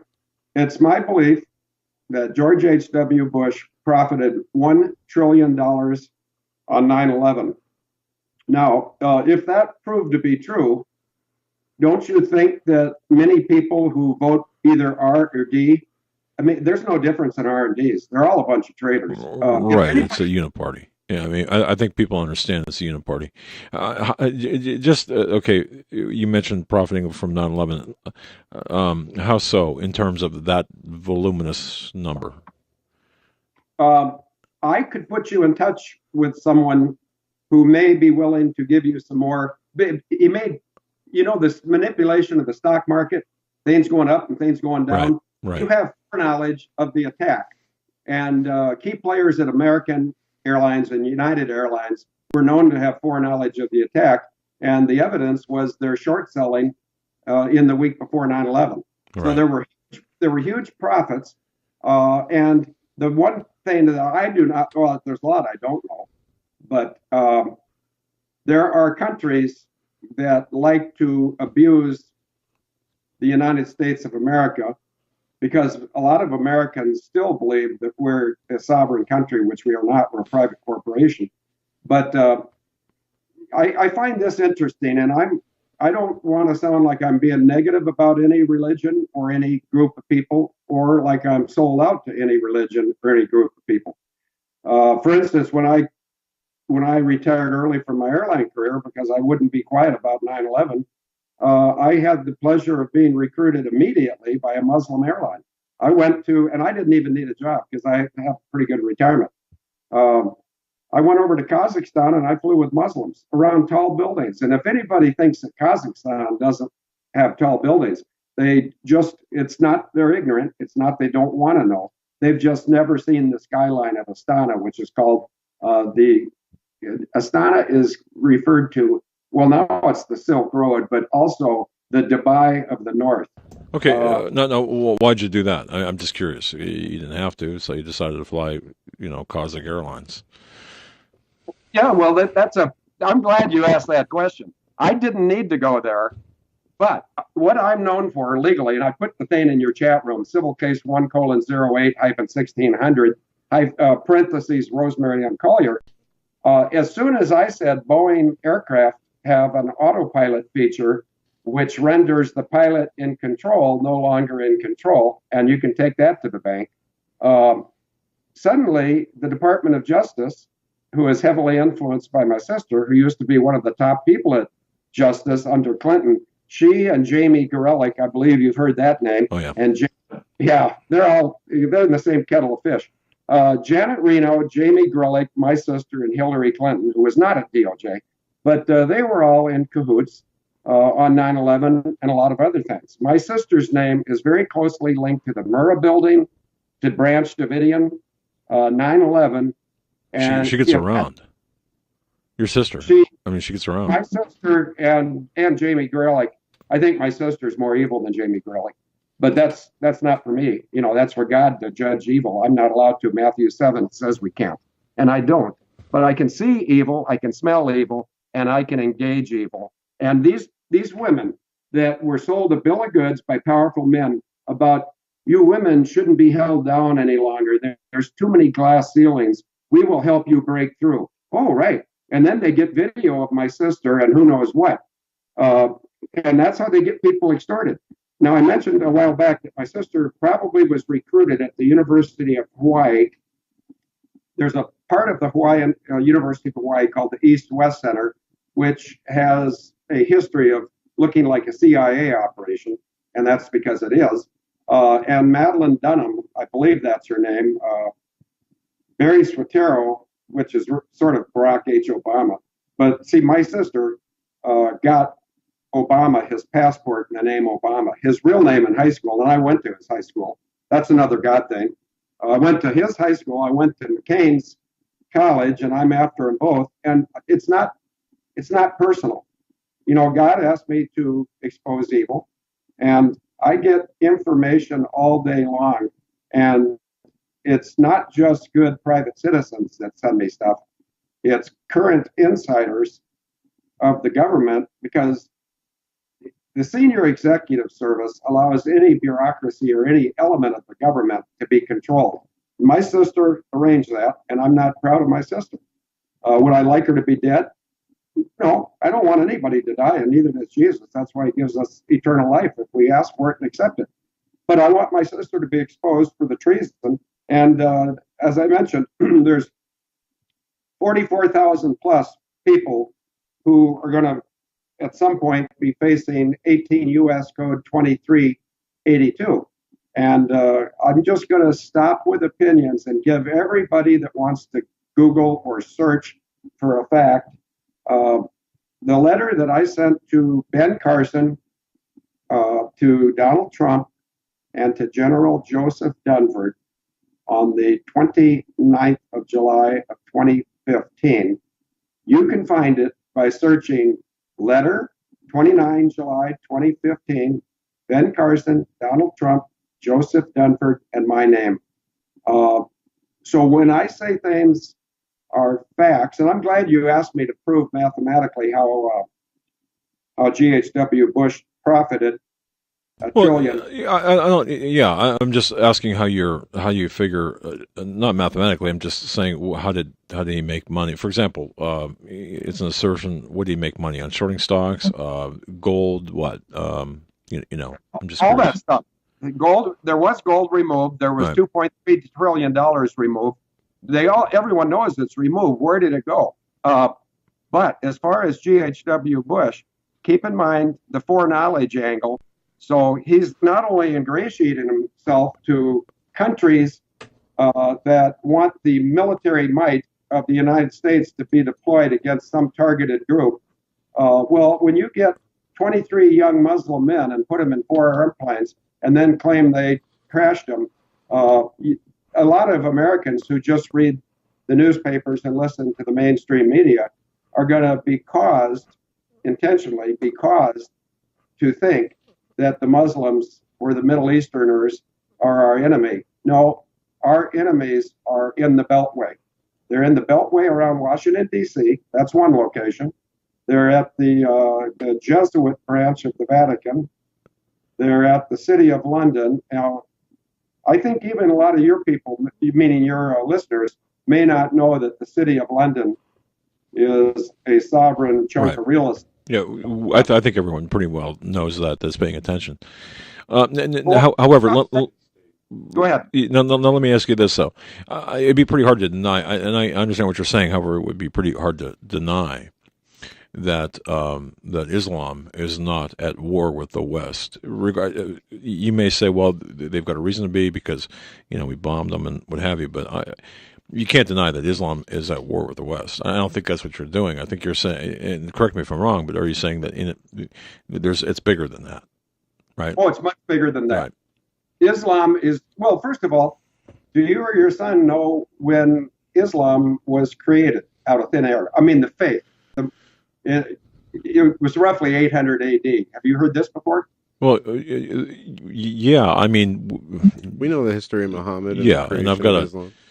I've got books upon books in my office. Yeah, of course. Okay, well, a lot of people don't know that.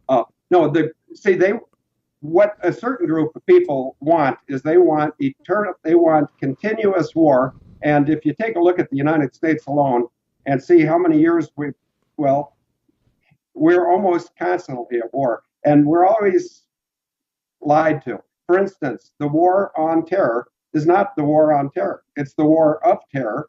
And the people running the military of the United States of America, and if anybody encourages me to start naming some 4-star generals that covered up the assassination of Pat Tillman or arranged the murder of 38 men and a dog in the Extortion 17 Chinook helicopter that was not hit by enemy forces.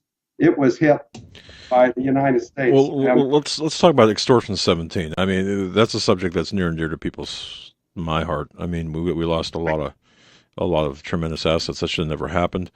And what do you know about Extortion 17, SEAL Team 6? I think a lot, but let me tell you why. I'm in a little office in Plum City, and population 600. And in May of 2014, my phone rang about 7 in the morning, and I picked up my phone. And at the other end, there was a Southern drawl. And I identify myself as Field McConnell whenever I answer the phone. I said, Field McConnell, and he said, sir, my name's Billy Bone. I'd like to come talk to you about my son who was on Extortion 17. And I said, well, okay, Billy, but I'll talk to you anytime, anywhere, because I'd like to learn from you. But you sound like you're from down south, so we're probably not very close. He said, no, actually, my wife and I, Karen and Billy Vaughn, he said, my wife Karen and I are in Minneapolis. I said, okay, well, I'd love to talk to you. Do you want me to come to Minneapolis? Do you want to drive 61 miles east? Or should we meet at a neutral setting? He said, my wife and I would like to come to you because we would like to ask you to help us. We know who killed our son, and they do. They know who ordered that. And if you ask me later to identify them, I certainly will. And I'm not playing cat and mouse here. If I know a name, I'll name a name. But anyway, long story short, they came over here to 401 Main Street. And we sat down and I said, I guess you want me to try to tell you the method of the murder. And they said, yes. And I said, well, I'm not sure I can do it.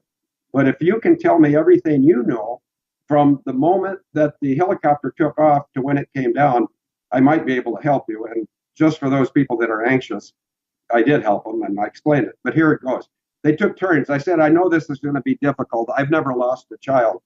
But I know from my Navy and Marine Corps flying days that if you have a child pre-decease you and you're on flying status, you're not going to be flying for a while, because it's the apparently clinically, psychologically, it is one of the most difficult forms of grieving is to lose a child. So I said, I'll try to be respectful. And I also want you not to feel bad if you start crying or you get mad. I say, just take turns, and ladies first. Karen, go ahead and start the story. She said, well, in the morning that they were killed, and it was August 6th of 2011 in Wardak province in Afghanistan, she said there were numerous violations of ROE, which means rules of engagement. But since you said from the time it lifted off until the time it came down, she said, what happened first that was critical was there were 7 Afghan people embedded. There were 31. Right. They switched off the Afghan nationals at the last moment, right? Yeah, 7 got off and 7 more came on. Right. Okay, I'll try to do this quickly without being inaccurate. So anyway, the SEALs, when they saw the swaparoo, that wasn't part of their 5-paragraph order, their briefing, but they had no time. They had no time because the SEALs don't fly the helicopter crew does. So as soon as they swapped out 7 for 7, the helicopter went up in the air, and I'm going to try to do this with my hands because some people like that. But the helicopter took off, it started climbing, it ultimately got to 125 feet. And then from a tower, like a structural tower where people can crawl up inside and then they stand on the top, 3 RPGs, and that's a rocket-propelled grenade. 3 RPGs were fired at the helicopter. One went below it, one went through the rear rotor. The CH-46, 47 are similar. This was the CH-47 Chinook. They have 2 main rotors, and it went through the rotor arc of the rear main rotor and took off 14 feet of one of the 3 rotor blades. And it's spinning around with so much energy, and it immediately put the helicopter out of control, and there's nothing the crew could have done to keep the helicopter from coming down. But the 3rd RPG went over the helicopter, and I told Billy and Karen, I said, I'm thinking I'm going to be at the point where I can tell you how they did it with one more question. I said, this is a tough question. I said, what was the condition of the bodies when the first responders got to Extortion 17? And one of the most difficult things I've ever had to listen to in my life was the mother of a SEAL, and this man's name was Aaron Carson Vaughn. Right. His mother, Karen, said the bodies were soup, S-O-U-P. That's pretty difficult. That was difficult for her to say and for me to listen to. I said, Karen and Billy, are you telling me that the 38 men and a dog named Bart was a SEAL dog, right? A service. I said, are you telling me these men were liquefied? And she said, absolutely yes. She said the only identifiable portion of our son, Aaron Carson Vaughn, was his skull, and his night vision goggles, NVGs, were driven halfway back into his brain cavity. Okay, now let me stop you right there. Just to be clear, just to be fair, because we've had the parents of we've had Charles Strange on. Okay, Strange, right? Mm-hmm. And I've read personally the documentation that was in the disc that was sent to the parents or the family members of the members of Extortion 17. All right. Now that's certainly not what behind the firewall or behind a vault of the disc. That's certainly not what was indicated in that the autopsy report. And I understand what you're saying, but it's certainly not consistent with what I've So you seen. mean it's not consistent with the official story, correct? Well, not official or not consistent with the story that was official, but yet not released. And then they had to fight for it to get released, and they had it already, but they couldn't access it, and they finally accessed it. And yes, to make a long answer short, yeah, I suppose. Okay, how many autopsies were performed up to to your knowledge? The victims at the Pentagon on 9/11 and the 343 New York Fire Department victims and the 2,980 people in the World Trade. Are you aware of a single autopsy? No. Not on that. No, not on the quote atomization of the people that were victimized. No. I mean, some they only have DNA pieces of hair or pieces of DNA as identifiers for some of the victims, but I don't believe any autopsies were ever conducted. That I know of. Yeah, That's my point. That's my point. But see my teeth? You can't burn teeth. And I know what the temperature was in 9/11, but the teeth, in other words, anything that would identify a person really well, the teeth, all that junk was taken out to Freshkills, landfill. Landfill, Hill number 1 and Hill number 9. Back to Karen and Billy Vaughn. They told me face to face that their bodies were liquid. And I believe they were, but I'll tell you, if anybody wants to argue that, okay, especially, well, caused by what, Field? I'm just curious. What was the cause of that? okay, the cause of that would have been the 7 Afghanis that got on. They were wearing explosives in their, they have these Kevlar vests to prevent them from taking body shots from small caliber weapons. And now I'm going to have to go I'm going to answer your question precisely, but I got to go back to 9/11. On 9/11, all of the aircraft used, both the real aircraft and the ones that replaced them, where they should have insulation, they had rocket fuel that looked like insulation. It's called Smacksonic. Anyone can do a web search for Smacksonic and find out who makes it. It's France and England, and what it's used for. Well, all of these heinous acts, they have to get rid of as much evidence as possible, and they do. And sometimes they miss a little, like at the Pentagon. They thought that they had all the evidence removed, and there were 4 parts of an A3 Sky Warrior that, when justice is delivered, which I truly believe it will be, it's been delayed for a long, long time.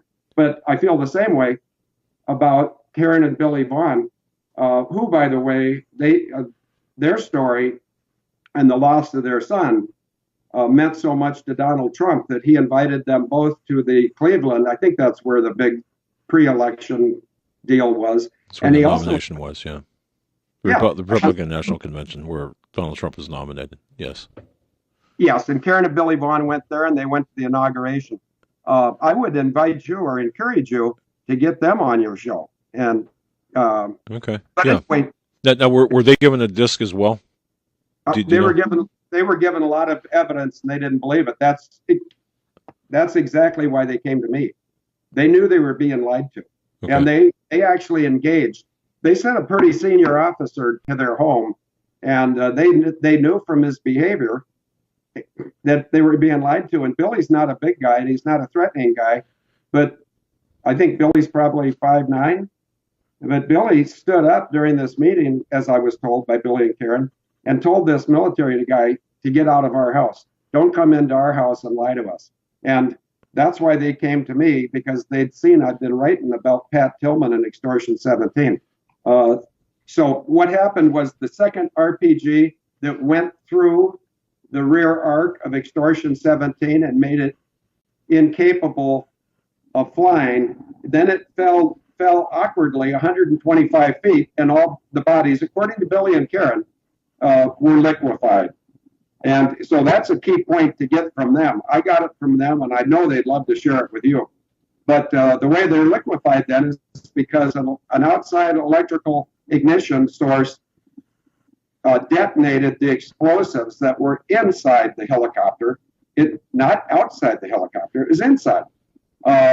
This is done all the time. I mean, in 7/7, which was a deal over in England, where supposedly there were some explosives that should have gone up through the bottom of the railroad cars, but no, they went the other way. It's just like the beams coming out of 9/11, coming out of the World Trade Center.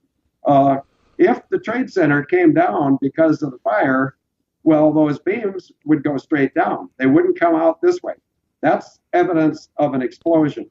And so the people that are trying to scare us all and kill us all, and I'll repeat that and I'll stand by that, and I won't argue with anybody, but I'll discuss that with anybody. The people trying to control the world and enslave humanity, not only enslave us health-wise, money-wise, false information-wise, but I just saw an interesting statistic today about all the wealth that was created in the last calendar year.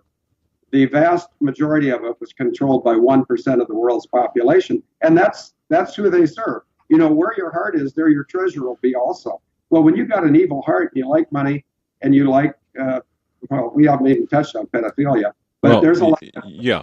No, Field, I know, look, we're a little bit, we're kind of pressed for time. Let's fast forward, if you don't mind. Let's fast forward to today. And let's put your knowledge, because you've got a lot of people who follow you. You've got a really a great a base of people who follow your work. Let's look at it today, because we could be talking for weeks on historic events. Yes. When you look at the landscape today, what do you see taking place? You've got Donald Trump in the White House. You've got Mueller, seemingly on his tail. You've got Sessions, who doesn't appear to be doing much. When you look at the landscape today, what do you see? I see a continuation of the big lie. Have you heard the term the big lie? Sure. Mm-hmm. Yeah. Okay, good. Not all people have. But our whole government, the history of our government, the control of our government, it's one big lie. And the American people, I heard Tracy and you gentlemen talking about the mainstream media. Well, they're bought and paid for, and they control the information that the same people who watch the Vikings and the Eagles and watch the Simpsons and Family Guy and the Big Bang Theory, they want someone else to do the thinking, when actually the people that don't want to think, and that's the vast, well, they don't even know they don't want to think, but the vast majority of our population do not have the ability to concentrate and discern truth. But I want to make sure that I leave you guys with a lot of encouragement. I truly believe that God himself is displaying his power in the battle of end times of good versus evil. And I think all of us that are alive today, if we can just not get discouraged, don't end your own life, don't do something. I know a guy who he was so upset about something, he had suicide by cop because somebody called the 9/11 on him, and he showed up at the door with an empty gun, knowing that when he pulls his gun, the cops would kill him. So that's a bad day. That is a bad day, and there's no reason to. God's in control. This is his world. He created it. You can call him anything you want. I call him Father. But, God is in control. I believe that God has ordained and called Trump for this time in the world history, and for the people who think Trump's here to benefit America and make America great again, well, maybe he is. If America is great again, the world is going to be a much better place. I've traveled the world. I've talked to people that look like me, that look different. Most of us want peace. We want food, shelter, and clothing for our family, and we want to go out and earn enough to provide those basic needs for our family. Right. And some people want more, and the people that want more will never have enough. And I don't want anybody to think my life's easy. You talk like this, and you develop some big enemies. Warren Buffett doesn't like me, and I don't like him either, because, I've written lots about the 19 airplanes that have been taken over remotely and killed in murders for hire, MH370 being probably one of the most interesting cases. In fact, I got to say something very encouraging. I have a wife that I've been married to for less than 2 years. For the last 13 months, she's been blocked from coming into the United States by the Department of Homeland Security and Customs. Where's she from? If you don't mind me asking, where's she from? Her name is Denise Irene Clark McConnell. She is from England. She's 52. I'm 68. She found me because she had she really wondered what the truth was about Malaysia 370. And this would have gone back. She started following me, and I didn't know it at the time. But Well, just have her go to Mexico. She can walk right across the border and come up here. You'll be all right. I'm being facetious, kind of, but it seems like we've got a poor southern border. She's trying to come through the right way, right? Is that what you're saying? Yes, and we're not going to do anything wrong. Yeah. But because that would be stupid. But no, she was kicked out of this country. They wouldn't let her back in on the 19th of December of 2016. She had gone to England for Christmas. I was supposed to join her. Wives and mothers can see behaviors in husbands and children where they, because they're maternal and caring, they think, oh, he or they really need me. So she thought that I was under such immense pressure, which I wasn't. But I'm happy that she cared. So she came back early and they wouldn't let her in. Now, the reason they wouldn't let her in is because Customs and DHS are just like every other bureaucracy. At the top, there is a senior executive service member who has been parachuted in to poison that bureaucracy and make sure it serves the City of London financially and the Jesuits in the Vatican. I don't want to say spiritually because they're liars. The Jesuits in the Vatican are not holy men. They're military and intelligence people dressed up as holy men. But you can put lipstick on a pig, but you can't make the last couple of popes look anything other than what they truly are, evil. Well, that's true. But Phil, just again, tell me, your wife is not allowed in because of what? Because of my whistleblowing. And they think they're going to get to me. One thing they failed to consider is, as a retired Delta pilot, I can travel round trip all I want from Minneapolis, where I live 60 miles from Minneapolis. I can get to Minneapolis and back first class, very, very inexpensively, and I spend about half my time over there. At some point, she'll be allowed in, or I'll go over there. But one thing bad about Marines is Marines don't like to lose their ground. That's what the Army and the Marines do. They hold real estate, ground, geography. I have a very nice retirement home.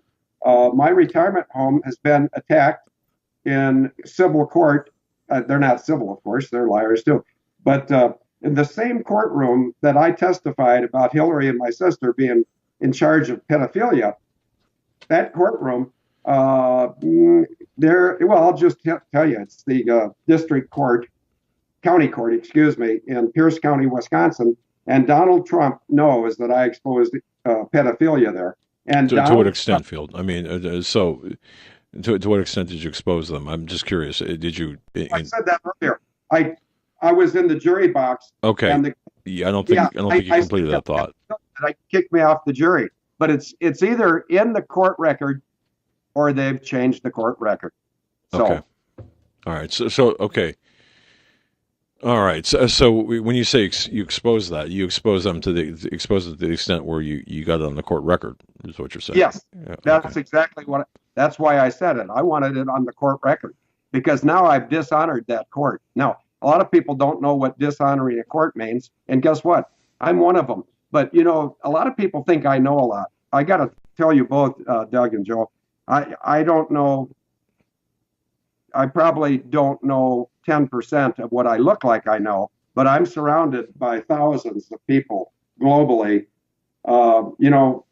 Nothing's ever done completely in the darkness, and maybe somebody in the chat room will put up Daniel 2:21-22. God sees what's done in darkness, and he brings it into the light. And some ways he might use people. People you've interviewed might be people that God has asked to expose evil. I want to encourage your listeners. I truly believe this battle is about over, and I'm 100% sure the battle will be won.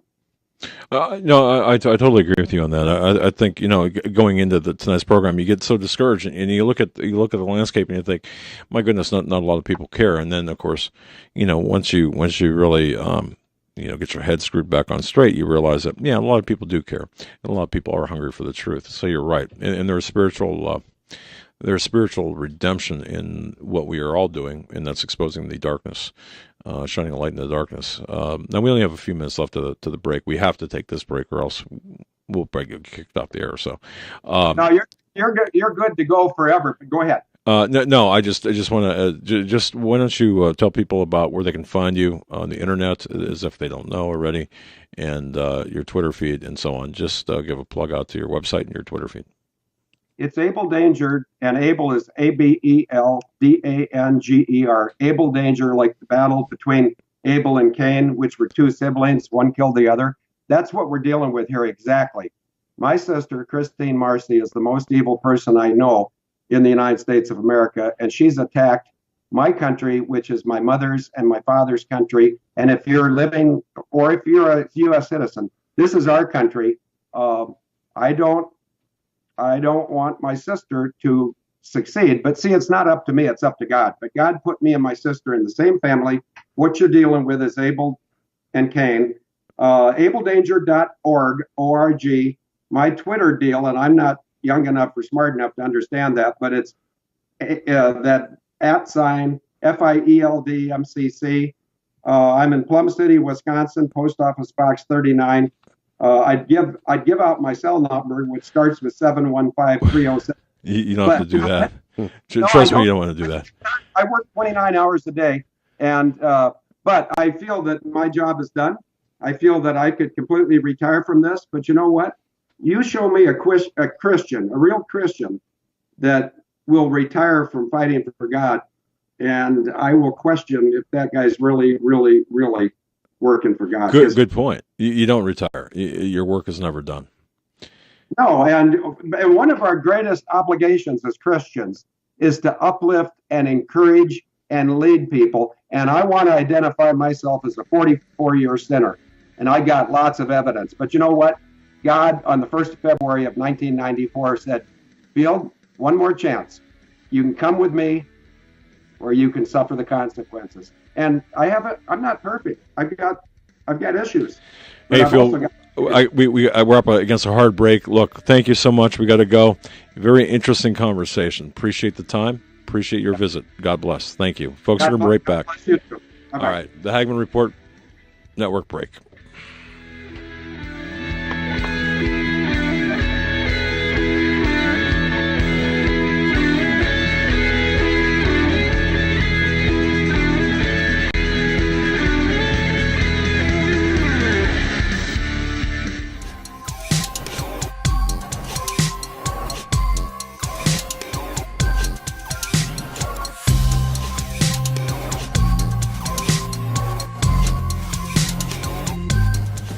Doug Hagman here. We'd love for you to help us fund our operation and to partner with us on Patreon. Receive rewards like exclusive digital downloads and media, access to our patron-only forum, and a private Q&A live stream with myself and Joe. Partner with us today. Visit patreon.com/Hagman Report. That's patreon.com/Hagman Report. Reporting on what the mainstream media won't, you're listening to the Hagman and Hagman Report on the Global Star Radio Network.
Exposing the New World Order, you're listening to the Hagman and Hagman Report on the Global Star Radio Network. Stand by. Doug and Joe will be back shortly.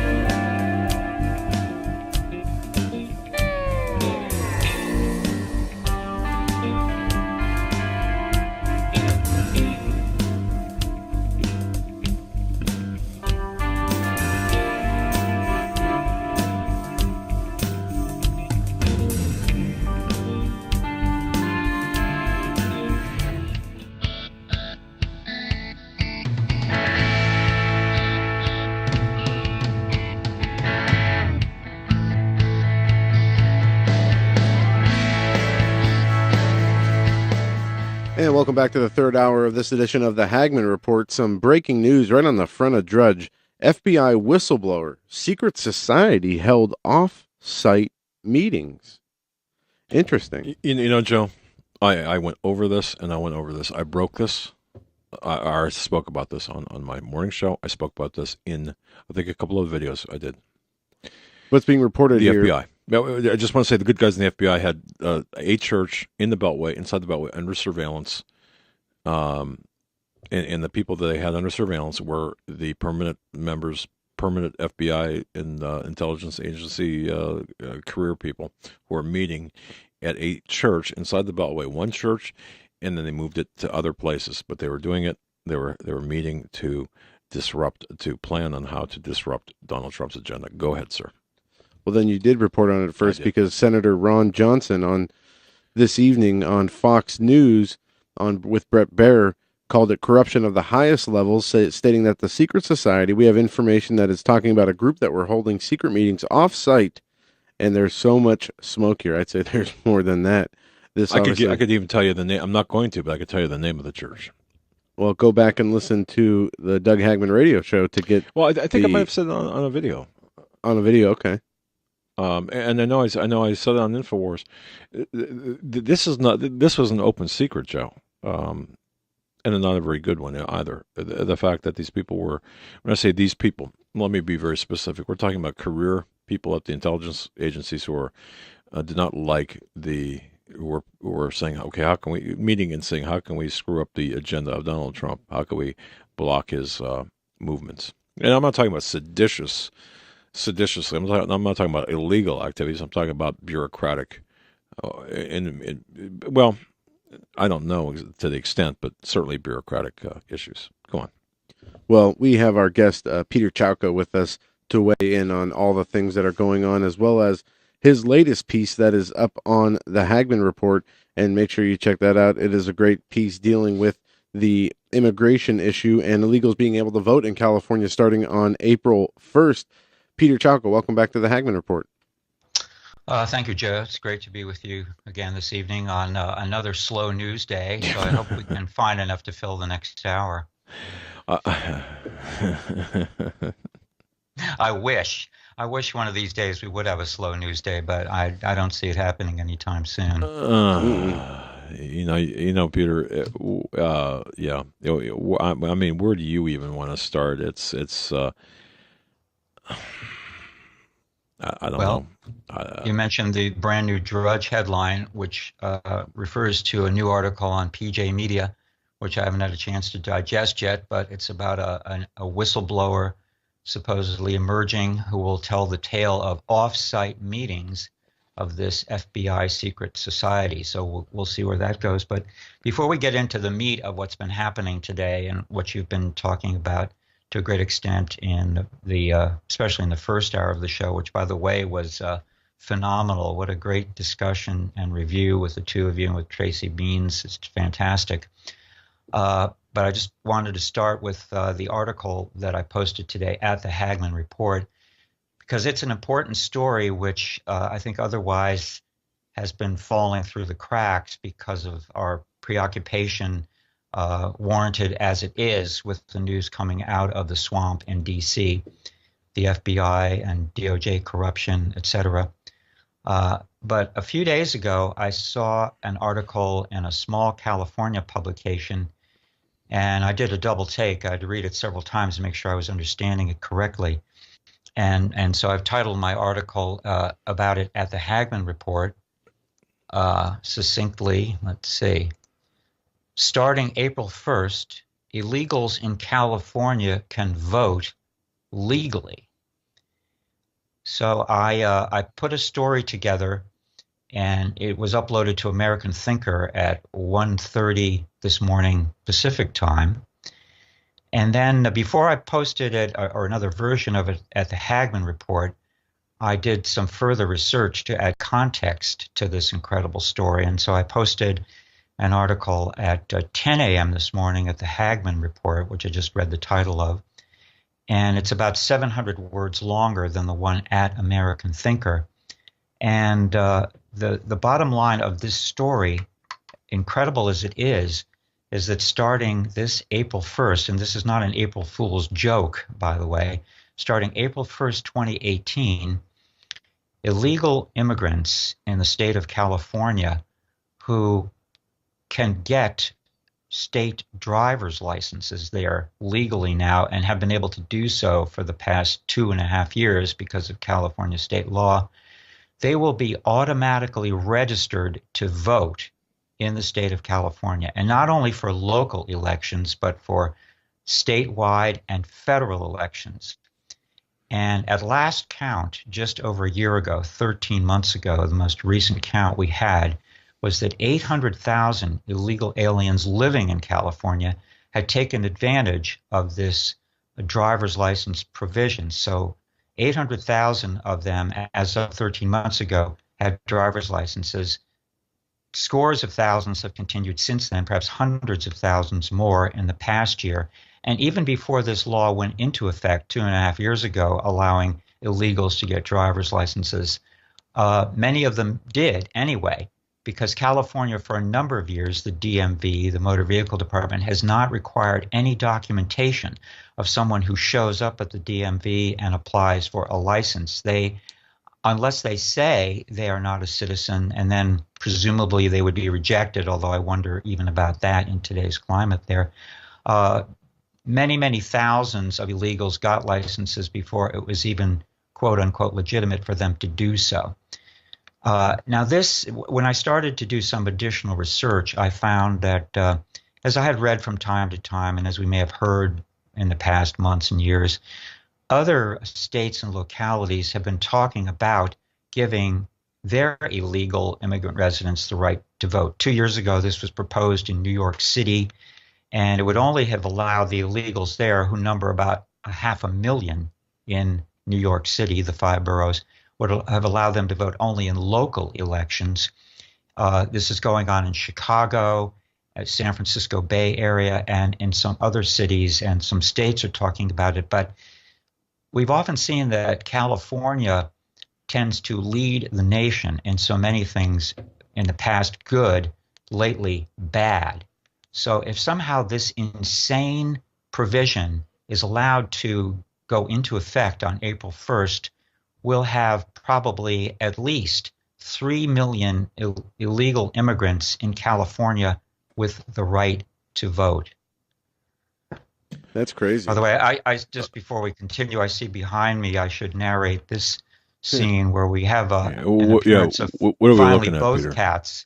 The cat that's closer to me is Looe, who's the elder of the two, and next to Looe is Biggie, who we've seen before on several occasions. So we'll see what ensues here. Not to interrupt the narrative, but it is a bit of comic relief from all of these weighty subjects that we're constantly burdened with.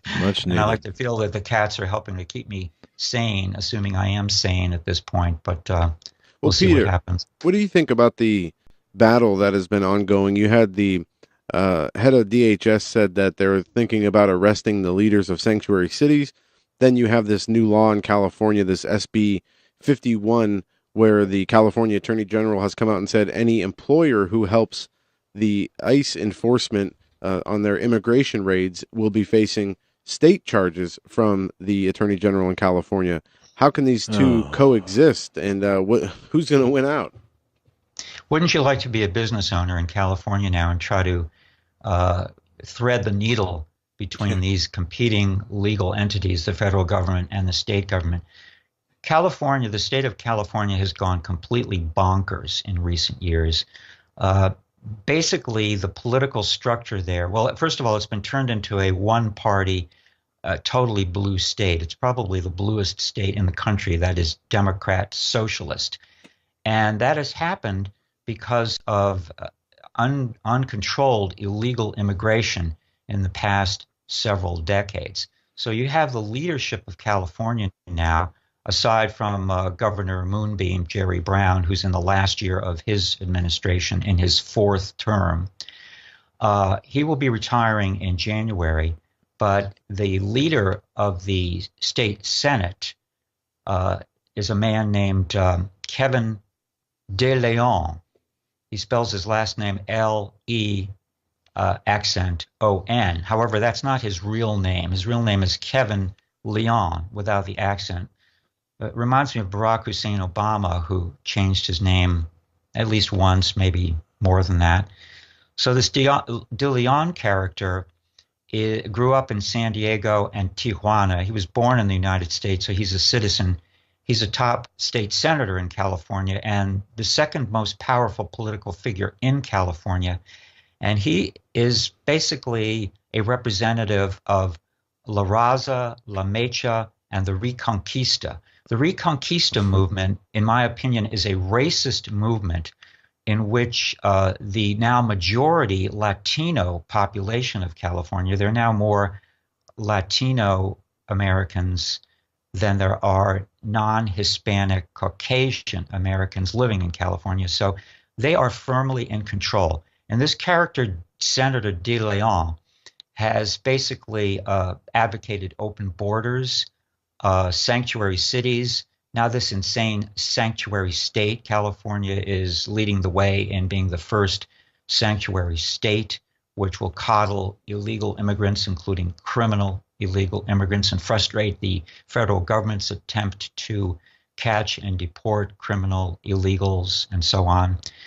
So we have to look at the situation as one of absolute insanity. And there's really no, in my opinion, there's no explaining it in any rational kind of way. And when I hear federal authorities under the Trump administration saying that there will be a price to pay for mayors in this country or others who declare cities or maybe even states as sanctuaries in opposition to federal law, that this is not going to be tolerated and that some elected officials may face legal consequences. I would like to think and hope that that's going to happen, but I really don't see practically how it can when you have such a polarized country now, and probably one half or more of the country itself nationwide, and certainly more than one half in California, being completely in opposition to the federal government enforcing law. You know, I just want to say, if you want to know what Obama's legacy is,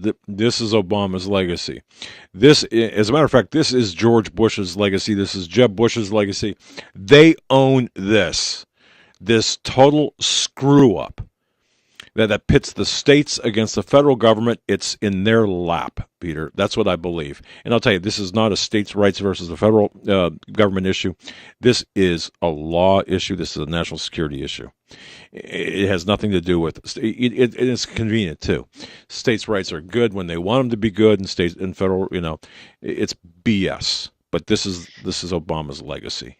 Thank you very much. Absolutely right. I agree with you 100%, Doug. And if anything, it's a selective application of states' rights, because in every other area that we might be interested in, a more libertarian, traditional conservative area, states' rights do not apply in a socialist, communist state like California. So you're absolutely correct there. But I have a lot of experience in my background with the state of California.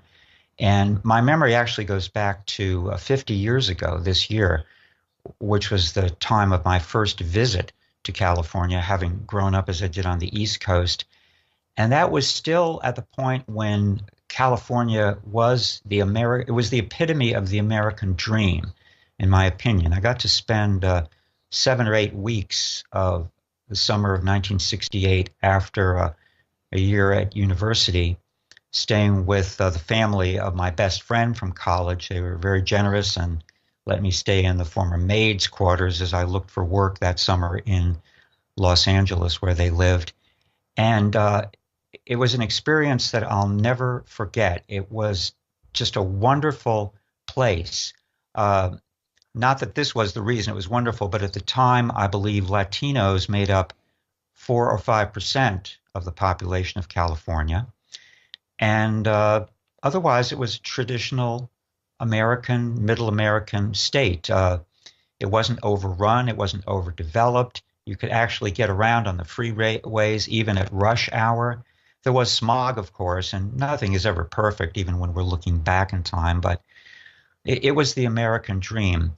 Now it's been completely despoiled by years of mismanagement by politicians of left and right, but particularly left now, and by this incredible invasion. The fact that today a majority of residents of the state of California are apparently Latinos, and they are no longer the minority, but a majority, well, that would be fine and good if this were a group of immigrants that was interested in assimilating, in learning the language, and becoming El Norte Americans and not Mexican Americans with the accent on Mexicans.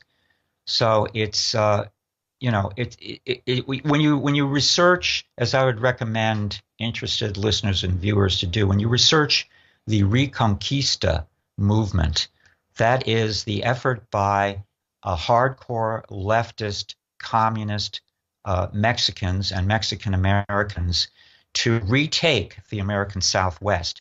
They go back to 1847 and the Mexican-American War, when the Southwest, what is now the United States, was in the hands of Mexico, having earlier been controlled by Spain, of course, came into the control of the United States.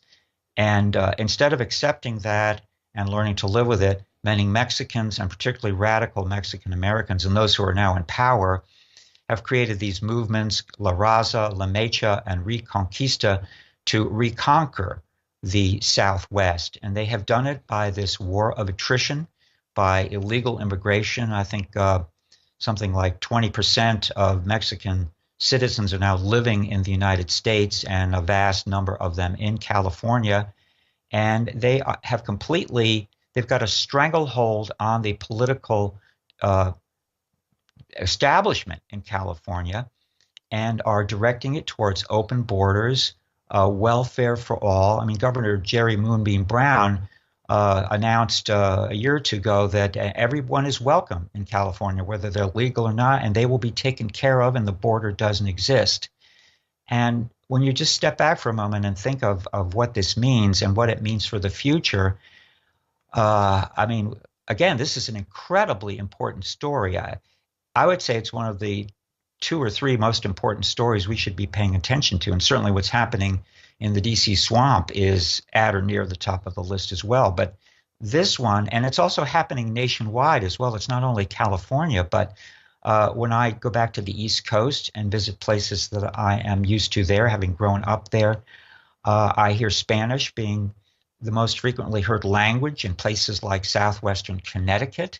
In New York City, 40 to 45% of the residents of the 8 million people were not born in the United States, and there's at least 1/2 million undocumented or illegal immigrants living in New York City out of a population of 8 million, and it's probably more than that because these numbers are always undercounted. I mean, we still hear these so-called experts saying, oh, there are 11 million undocumented immigrants in this country. They've been using that 11 million figure for the last decade at least. And we know that illegal immigration in this country, which fell for a while after President Trump took office, is now back up again.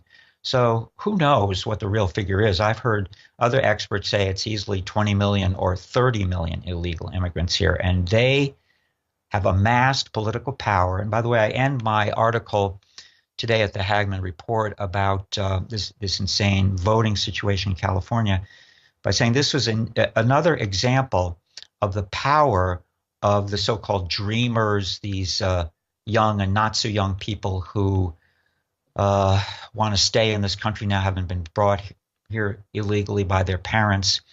And I mentioned how the shutdown of the government, according to an article, I believe it was the Washington Times, was not a Democrat or Republican shutdown.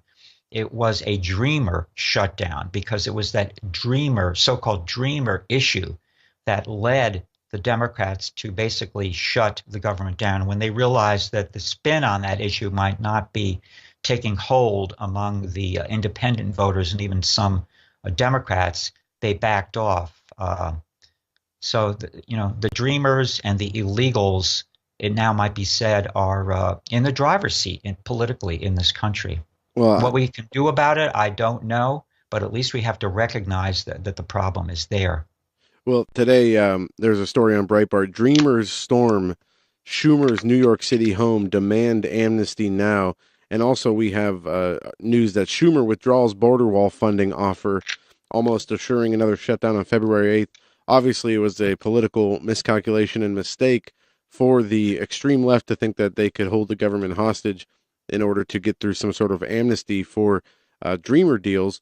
But we saw, I listened to Laura Ingraham today, part of Laura Ingraham, and she talked about back when Reagan offered amnesty in the 80s, how so many people who were here illegally after that was offered started suing the government because they were not included in it when they came after, and how the Ninth Circuit Court of Appeals kept granting citizenship to people, and how this is a never-ending cycle.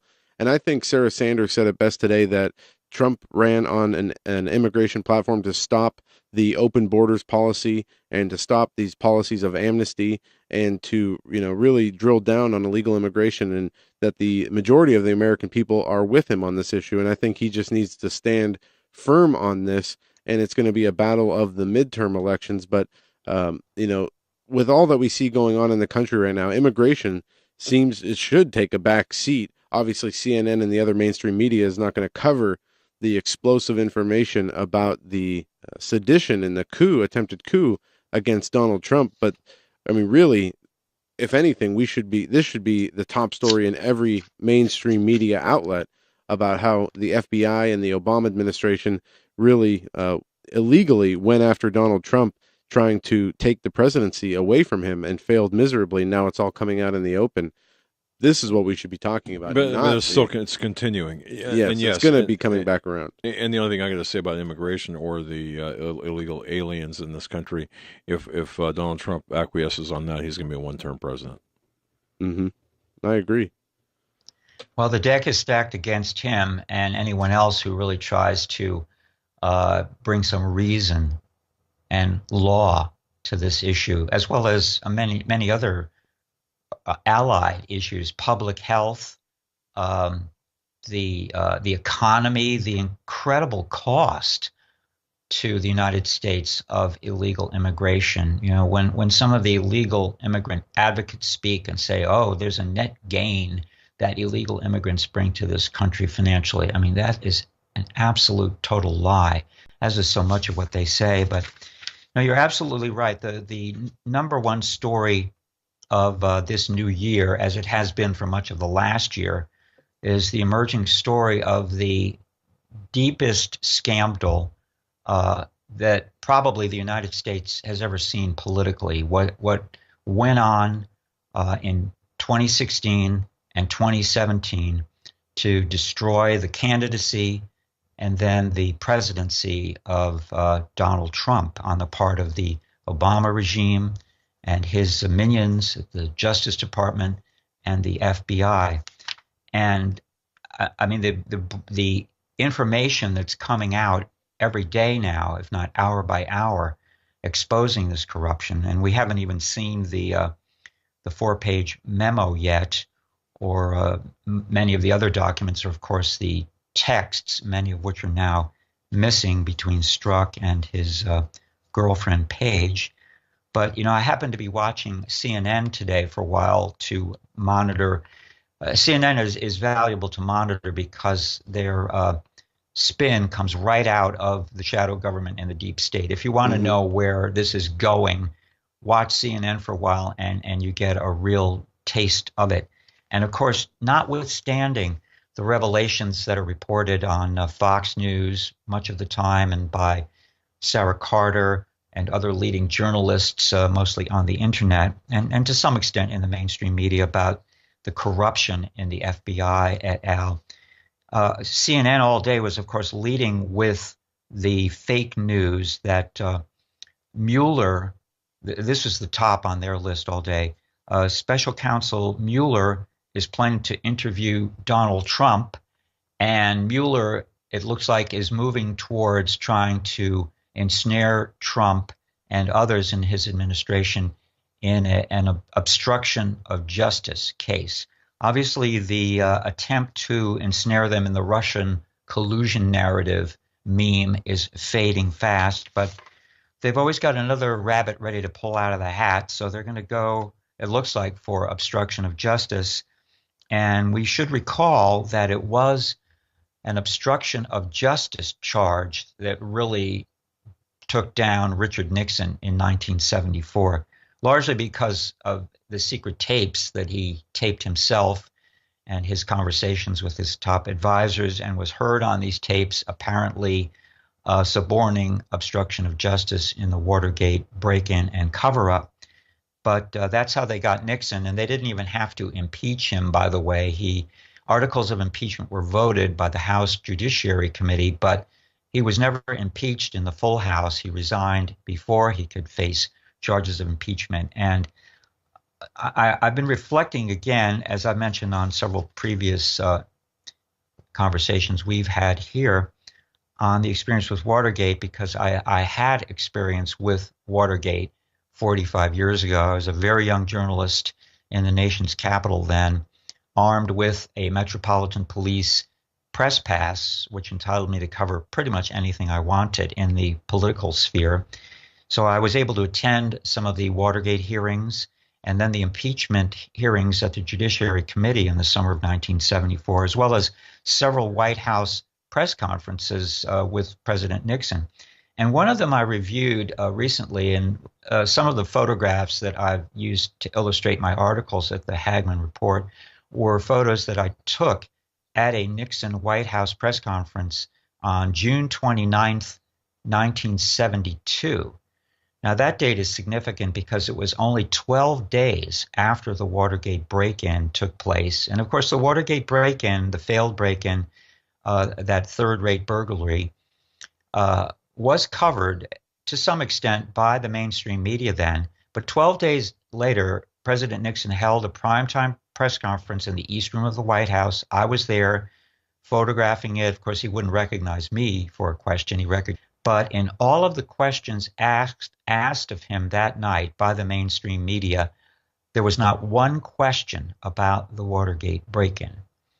Now, the media was not necessarily pro-Nixon at that point, certainly, but even so, they let that incident go right by. And it took many more months of digging and probing, particularly by the Washington Post and the famous Woodward and Bernstein duo, to plant the seeds for Nixon's destruction in the rest of the media. Now, you compare that with today, with President Trump, who has been given no quarter at all by the mainstream media, who are opposed to his presidency at the level of 90 or 95% of their reporters and editors and bosses' personal opinions, as well as the nature and fairness of their coverage. It's 90 to 95% anti-Trump since he took office 1 year ago. So, they've made a molehill, or excuse me, a mountain out of the molehill of Russia collusion. And look how far they've taken that. It's been going on for over a year with basically nothing to go on. So now they're shifting it ever so slightly towards obstruction of justice.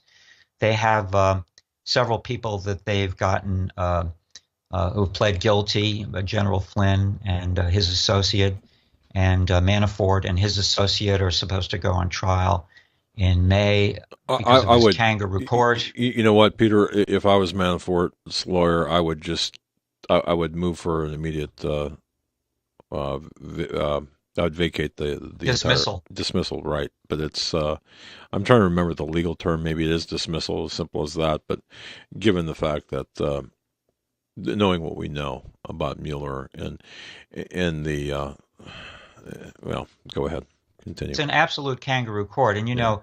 Several weeks ago, I wrote an article, which is interesting in this light too, because it didn't get much coverage, and in fact, off the record, someone I know in the mainstream media explained to me or cautioned me that it would not get much coverage, get many retweets, or have legs, so to speak, because it just cut too close to something that was really just too sensitive to get into it. And that story was the very unbalanced makeup of the grand jury in Washington, D.C. that was convened by Special Counsel Mueller, which is hearing evidence and testimony and has gotten the indictments against General Flynn and his associate and Paul Manafort and his associate. And this grand jury, it was revealed, consisted of a total minority population. Now, of course, Washington, D.C. is largely minority, a majority African Americans in the population, so that's the jury pool. But someone made a comment, I think it was, can't remember who exactly, someone who had been inside of that grand jury said that the only Caucasian or white person there, or there was one Caucasian in the room, and he was a prosecutor. So we know that in Washington, D.C., it's reliably anti-Trump and pro-Democrat by 95, 98%. So it's a kangaroo court. So I simply wrote up the facts. I didn't use any name calling or cast any aspersions at anyone because of their race, color, or creed. I just laid it out what the statistics of that jury were. And it got relatively little attention. And when I related to this story that I've posted today at the Hagman Report and at American Thinker, although at American Thinker it got a lot of reader comments, about 320 at last count, and a lot of very serious and lengthy comments at that. My story about California allowing illegals to vote on April 1st, and I didn't get anyone who was prominent to retweet that either today, even though I thought it was a really good and a potentially hot story, because I think some of these stories are just so politically incorrect, and there's so much power on the other side that even those of us on the right side of the spectrum at a higher level than I am, certainly, I mean, like, say, at the Fox News level, will not touch this story. I mean, I monitor Fox News and foxnews.com virtually around the clock, and I have not heard one mention of this California illegals voting on April 1st story. I haven't heard anything on Fox News about that. Yeah, and Peter, I just want to interject something here. When you say you monitor, I want to tell our audience, this is absolute surveillance. This is not monitoring. This is surveillance of the networks. And I mean surveillance in a good way, not a negative way, in a good way. You monitor, I mean, right down to the minute, and I can't believe the extensive nature of your coverage of the network. So you are truly a fountain of information when it comes to that. I should get frontline increase in pay for this work here. Because it's not pleasant, and I have the benefit of Fox News sending me transcripts of a number of their programs that they prepare very quickly. Other transcripts can be found online, and I also record a lot of programs digitally, and finally, a lot of the recordings of Fox News shows, especially in prime time, wind up on YouTube by interested third parties who record them and upload them very quickly after the programs have aired. So the internet has really helped in keeping a look at what's going on. But there's several reasons for my doing this. First of all, I've monitored the mainstream media most of my life. I've found it a very rich resource, even if you think the mainstream media is screwed up, which it is, Fox News less than most, of course, it's still very valuable to see what this total propaganda matrix is dishing out to us, even when we have better alternatives on the internet, which, of course, I also monitor a lot of the time as I'm multitasking. But I think it's really important to see what the American people are being fed by the mainstream media. I saw a statistic this week that in terms of the broadcast media newscasts, ABC, NBC, and CBS, total audience of which is, I think, at least 20 million viewers a night, maybe more, they reported 0 this week on the 4-page memo that might be released by the Congress on the goings-on at the FBI, et cetera, or on the missing texts. So these, just like CNN and MSNBC, they are basically not covering these stories. And as we've seen before in history, including more distant history, when a story or stories are not covered, that's as effective as fake news. They can certainly fake the news, or they can commit fakery by ignoring essential stories and by then front-loading their newscasts and broadcasts with shaded news, news that has been spun or outright fake news. So, which you took a front seat to, by the way, which you just described. You took a front seat to in the Watergate era, I believe, right? The lack of coverage initially. Right. The lack of coverage. Well, in a way, looking back, I mean, 20/20 vision is always better hindsight than when you're living through it and trying to understand it. And in addition to my memories of what I covered during Watergate, I've tried to watch every documentary that has been broadcast since then. I've read a number of books on it. I've done some primary source interviewing of some of the principals who were active then. And, I don't pretend to have the whole story of it, but the story developed more or less organically the way it should have. Nixon was not dragged down immediately. It took time to develop the evidence against him. And of course, it was aided by the Democrat Party, which convened a special select committee of the United States Senate, chaired by Senator Ervin of North Carolina, who stepped out of central casting to chair that series of hearings in the summer of 1973. And then that revealed that Nixon had secretly taped his conversations with his aides over a number of years. And then the tapes were subpoenaed. Eventually, they were released. And then impeachment hearings were held at the House Judiciary Committee the following summer. So I did have, to some extent, a front row seat in monitoring all of that, as well as the political dynamic in Washington. I was covering political candidates at the time, both Republicans and Democrats, who were running for president or emerging in the Senate and the House, holding press conferences, going to these events, getting a close-on look at some of these people. And even though it's kind of ancient history now, the lessons are very valuable because although a lot has changed in Washington, a lot hasn't changed. I'll share one anecdote that I don't think I've shared before. On my first visit to the White House as a journalist in June of 1971, I went there to attend a primetime press conference, the first of 3 that I attended by President Richard Nixon. And I had a D.C. police press pass, so all I had to do was call up the White House press office and request a pass to attend this press conference based on the fact that I had a legitimate police press pass and I had been vetted by the Metropolitan Police. So I was pretty much rubber stamped in. So I showed up there at the appointed hour, 7:30 p.m. The press conference was scheduled for 9 p.m. prime time. And I was interviewed by an assistant press secretary who just wanted to get to know me and see where I was coming. Do we freeze up? The White House press gallery, which we see these days when the presidential press secretary holds a briefing, that's where it occurs. So I'm in this room waiting with the other journalists there, and I recognize some of them as the elite, the poobahs of the media at that period. So me being a friendly type person and curious, I tried to make conversation with these people, the New York Times correspondents or the network correspondents who you'd see on TV.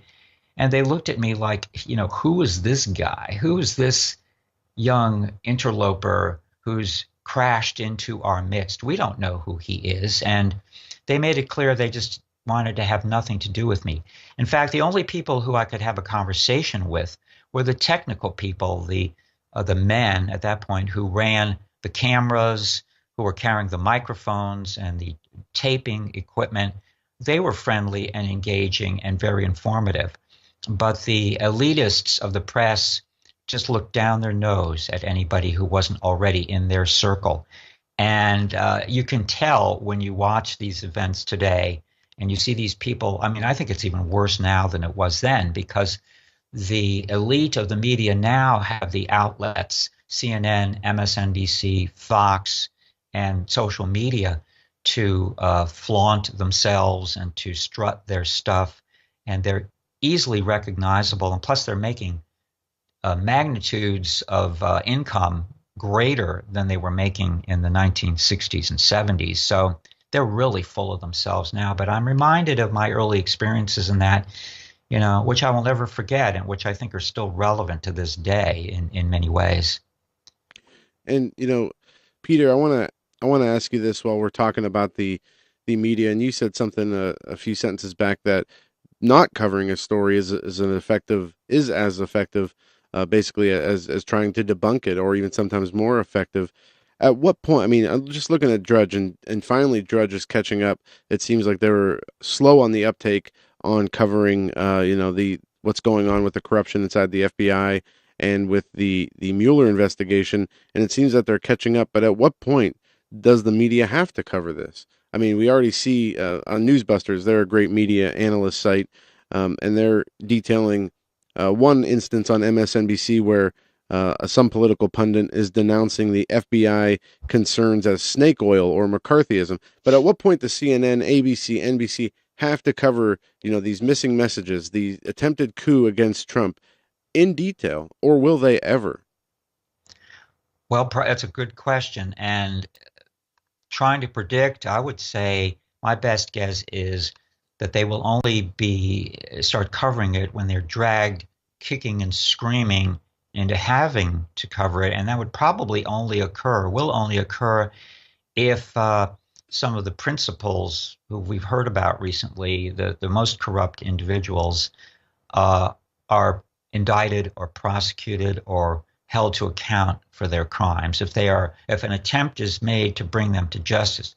Of course, that's no guarantee either that the corrupt fake news mainstream media will report that story if it does emerge anything approaching fairly and objectively, because they're able to twist everything 180 degrees and turn it absolutely upside down, as they are in the news about the 4-page memo that we're hoping and waiting to be released from the House of Representatives. I mean, to see CNN, MSNBC, and most of the rest of the mainstream media reporting on this, they describe it as just a bitter, polarized political hit piece document put out by the Republicans in order to try to besmirch or smear Mueller's investigation in case he does the right thing and brings charges against President Trump. That's how they are spinning that 4-page memo.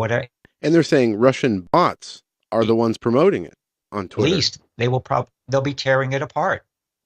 Yeah, and they'll be tearing it apart when we finally see it. There was a letter issued today by Dianne Feinstein and others calling on Twitter and Facebook to censor and deactivate accounts that are calling for release the memo, as they are saying they are Russian-linked accounts or Russian bots pushing the narrative, release the memo. Yeah, I was really glad to hear you guys and Tracy discuss that in the first hour. And that first hour is another one that needs to be edited and placed in the time capsule, because it was it was historic. And anyone who's monitoring this hour who didn't hear the first hour, please go back and listen to or watch that podcast. that was a chilling revelation that came out today, that Feinstein is basically trying to avert the First Amendment and suppress real news here by threatening the social media giants with they better do something to control this hashtag or this meme to release the memo, or they're going to be in trouble. I mean, this is a chilling development, and I guess all we can continue to do is to push for the release of that memo, to use social media, and do our best there. But I mean, this is the fight of our lives that we are in right now. I've said this before, Doug, you say it every day, Joe, as well. In my history of paying close attention, 45 plus years since I was a very young person, I've never seen anything like this, and I've never been in a degree of such fear and concern as I am right now, that this could go all wrong, and we're not going to be able to fix it. And what a bummer it's been for the past year. I mean, on election night 2016, I don't know what I was anticipating that night. I mean, I could not imagine in my worst nightmares that Hillary Clinton would be our president. But at the same time, I knew what the complexion and the makeup of the country is, and I was afraid to have hope that Trump could really pull it off. And watching the coverage that night, as he did, as he won, as the results came in, and seeing how the mainstream media didn't want to report it. They were holding out till the last minute until they declared him a winner. And it was like this great weight was lifted. I don't think I had felt such a feeling of profound elation and epiphany in my entire life. I felt there is finally hope now that we're going to get beyond this 8+ year, 24-year, however long regime of corruption and sedition and failure at the hands of Hussein Obama and his predecessors. And look what's happened in the 15 months since then. I mean, no one could have predicted the tough road ahead for President Trump. Well, how he would not get a break. You talk about an ongoing coup, Peter. I cannot stress this enough, and I really believe that this Watergate can't even come close to this. And remembering Watergate, you of course being front and center in that. This is the most incredible period of time in my lifetime. Do you think? How do you see this playing out? I mean, you're a smart guy. You've got a lot of miles behind you. How do you see this playing out? Well, I've had this conversation with several of my friends on Twitter in direct messaging. And on any given day, I'm depressed and profoundly depressed at the prospects of the future. But there's still hope in there somewhere, because we have the validity and the power of the facts and our arguments sustaining us. I mean, let's face it, the truth is on our side in this battle. And I would go to the mat with anyone who disagrees with that. I mean, let's face it, the truth is coming out full scale, live and in color, 24/7, if we pay attention to it and know how to access it. The smartest people, in my opinion, writing, reporting, and broadcasting about these issues are the people who are reporting it largely from our point of view, because we're bouncing off them and they're bouncing off of us and the information that is objectively coming out now. So that has to give me hope that ultimately the truth in the facts and the power of the internet in a positive way through viral social media is something that we haven't yet seen the end of. We don't understand it. Nobody really understands it. And we have to hope to God that it will pan out in this instance. And could I take this brief moment to please ask people watching or listening to this to go to my Twitter at twitter.com/pchowka, and the spelling of it is on the monitor behind me. And if you're on Twitter already, I would appreciate, of course, a retweet or a like, but even people who are not on Twitter, don't have a Twitter account, can access my account, which I use primarily as a table of contents of my articles and podcasts like this one will lead to. And I also tweeted out that I would be on the Hagmann Report today. So there's links to a lot of material there. And as much as we have the opportunity, as often as we have the opportunity to engage on this program, which I deeply appreciate, and it's a wonderful forum, but reading is also still essential. For people who really want the full story, you have got to delve into the literature, and there's a lot of it now. And I hope that my articles are making a contribution. And, I would say the same, of course, Doug, about your work, both on your morning show, Joe, your show with John every day, and everything that you put out at the website, HagmannReport.com, at your social media, Twitter, Facebook, etc. These are essential touchstones in our information matrix now to one up the deep state and the shadow government, which are drowning us in lies, fake news, and evil corruption. I want to make a brief point about Watergate too, before I forget, and that is that, isn't it interesting, first of all, that in the coverage that's ensuing today, when the I word, the impeachment word, is thrown out there, and the mainstream media will love to dial it back to Richard Nixon and use him as an example of impeachment, and earlier impeachment, when he actually wasn't impeached. He resigned when impeachment was probably a certainty. But who was the last one to be actually impeached and tried in the Senate? Bill Clinton. Yep.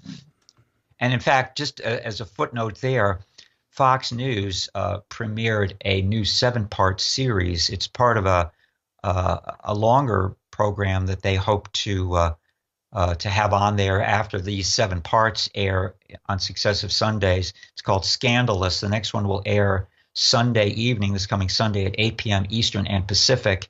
And that will be part 2 of the Clinton scandals. And I watched and reviewed part 1 this past Sunday, and it was pretty good. I wouldn't give it a A+ rating or a 5-star, but it was definitely worth seeing to remind us of the roots of the Clinton corruption going back to Whitewater and even before that, to the early years of Bill Clinton. And part 2 this coming Sunday is going to take up with the Paula Jones case, and eventually we'll get to Bill Clinton's impeachment. But that's an interesting show, and it's helping to correct the historical record. We haven't really seen much, if anything, about the dirt on Bill Clinton since he left, which is why he can have such a high approval rating to this day.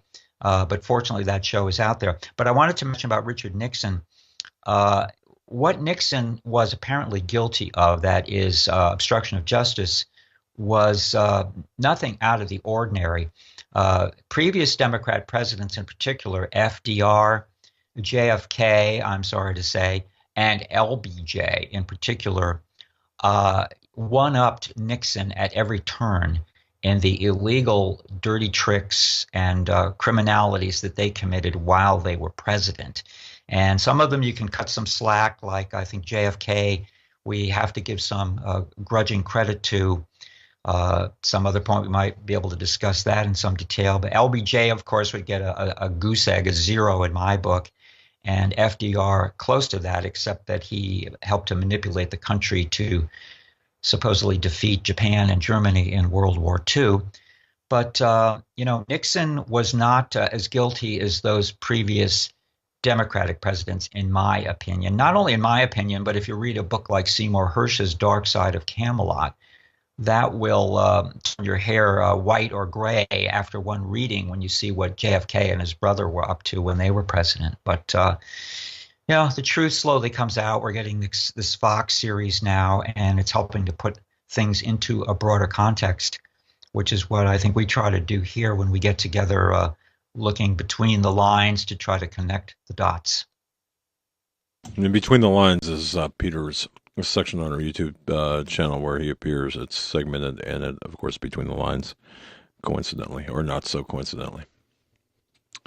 Yeah. And again, I think we're at a point, Peter, where we're in a fight for our lives, fight for the nation, fight for our heritage in many ways. As you point out in your article, and go to HagmannReport.com, American Thinker as well, Peter Chowka. But from illegals voting, which is insane, illegal aliens voting legally. What's wrong with that sentence? Do you see that, Joy Reid? Don't say illegal. Yeah. That's not the culture we're trying to promote around here. I love it. Humans are not illegal. I mean, how can humans can't be illegal? Yeah, that story, if I could make a pitch for that story, really needs to go viral, if possible. The story I wrote today at the Hagmann Report, that's the better version of the two I uploaded today, the other one to American Thinker. This story is, I would say, one of the top 4 or 5 stories I've written in the past year. And really, it's only the beginning because I put about a day or two into it. And, one could put much more than that into really sketching out the whole context of what's going on. But it's a beginning. It's a start.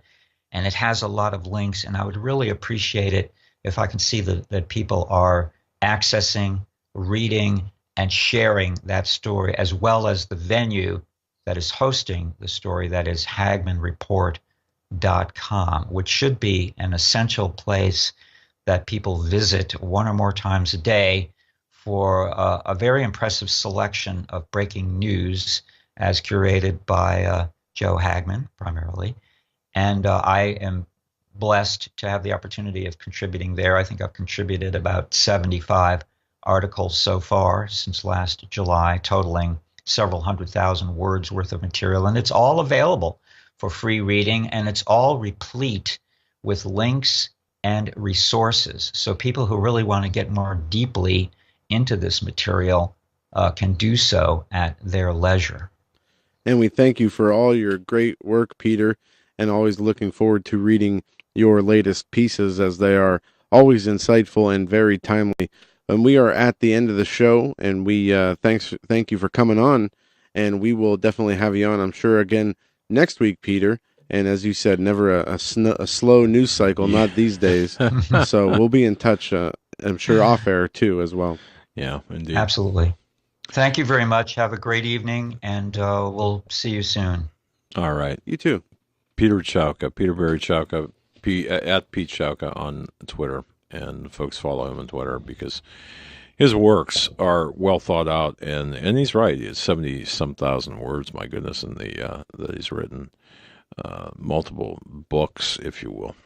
In the equivalent of of his writings. But again, here we are, the 23rd day of January. I think day number 368 of the Donald Trump presidency. I'm close, if not on target on that. Let me just, what'd I say? 368. I know I have it written down here somewhere. We'll call it that. And it's been a rough battle, hardened 368 days that Donald Trump has been president. Yeah, it has. The FBI, the FBI, the CIA, remember Clapper, Comey, Brennan, and Rosenstein, McCabe, Carlin, Lynch, Hillary. Do I need to go on? I mean, there you have the deep state cabal. Well, it seems like we're about to, continue to receive these landslides of information, and we have to stay on this and make sure, that we keep our foot on the gas, emailing our congressmen, our senators, calling them to release the memo, calling the media outlets, emailing the media outlets, make them cover these scandals. Don't let them continue to deceive and try to debunk true information and facts and evidence with nonsense like Russian bots, and we will continue to do the same. It was a great show tonight. Tracy Beanz, then Field McConnell, and Peter Chowka. We want to thank each and every one of you guys for listening. Don't forget to donate through Patreon. You can become a member of our forum, or you can join us each and every first Sunday of the month on an interactive broadcast we do on Sundays for people who donate $25 or more. That'll do it for us tonight. Stay safe. Until tomorrow, have a great evening.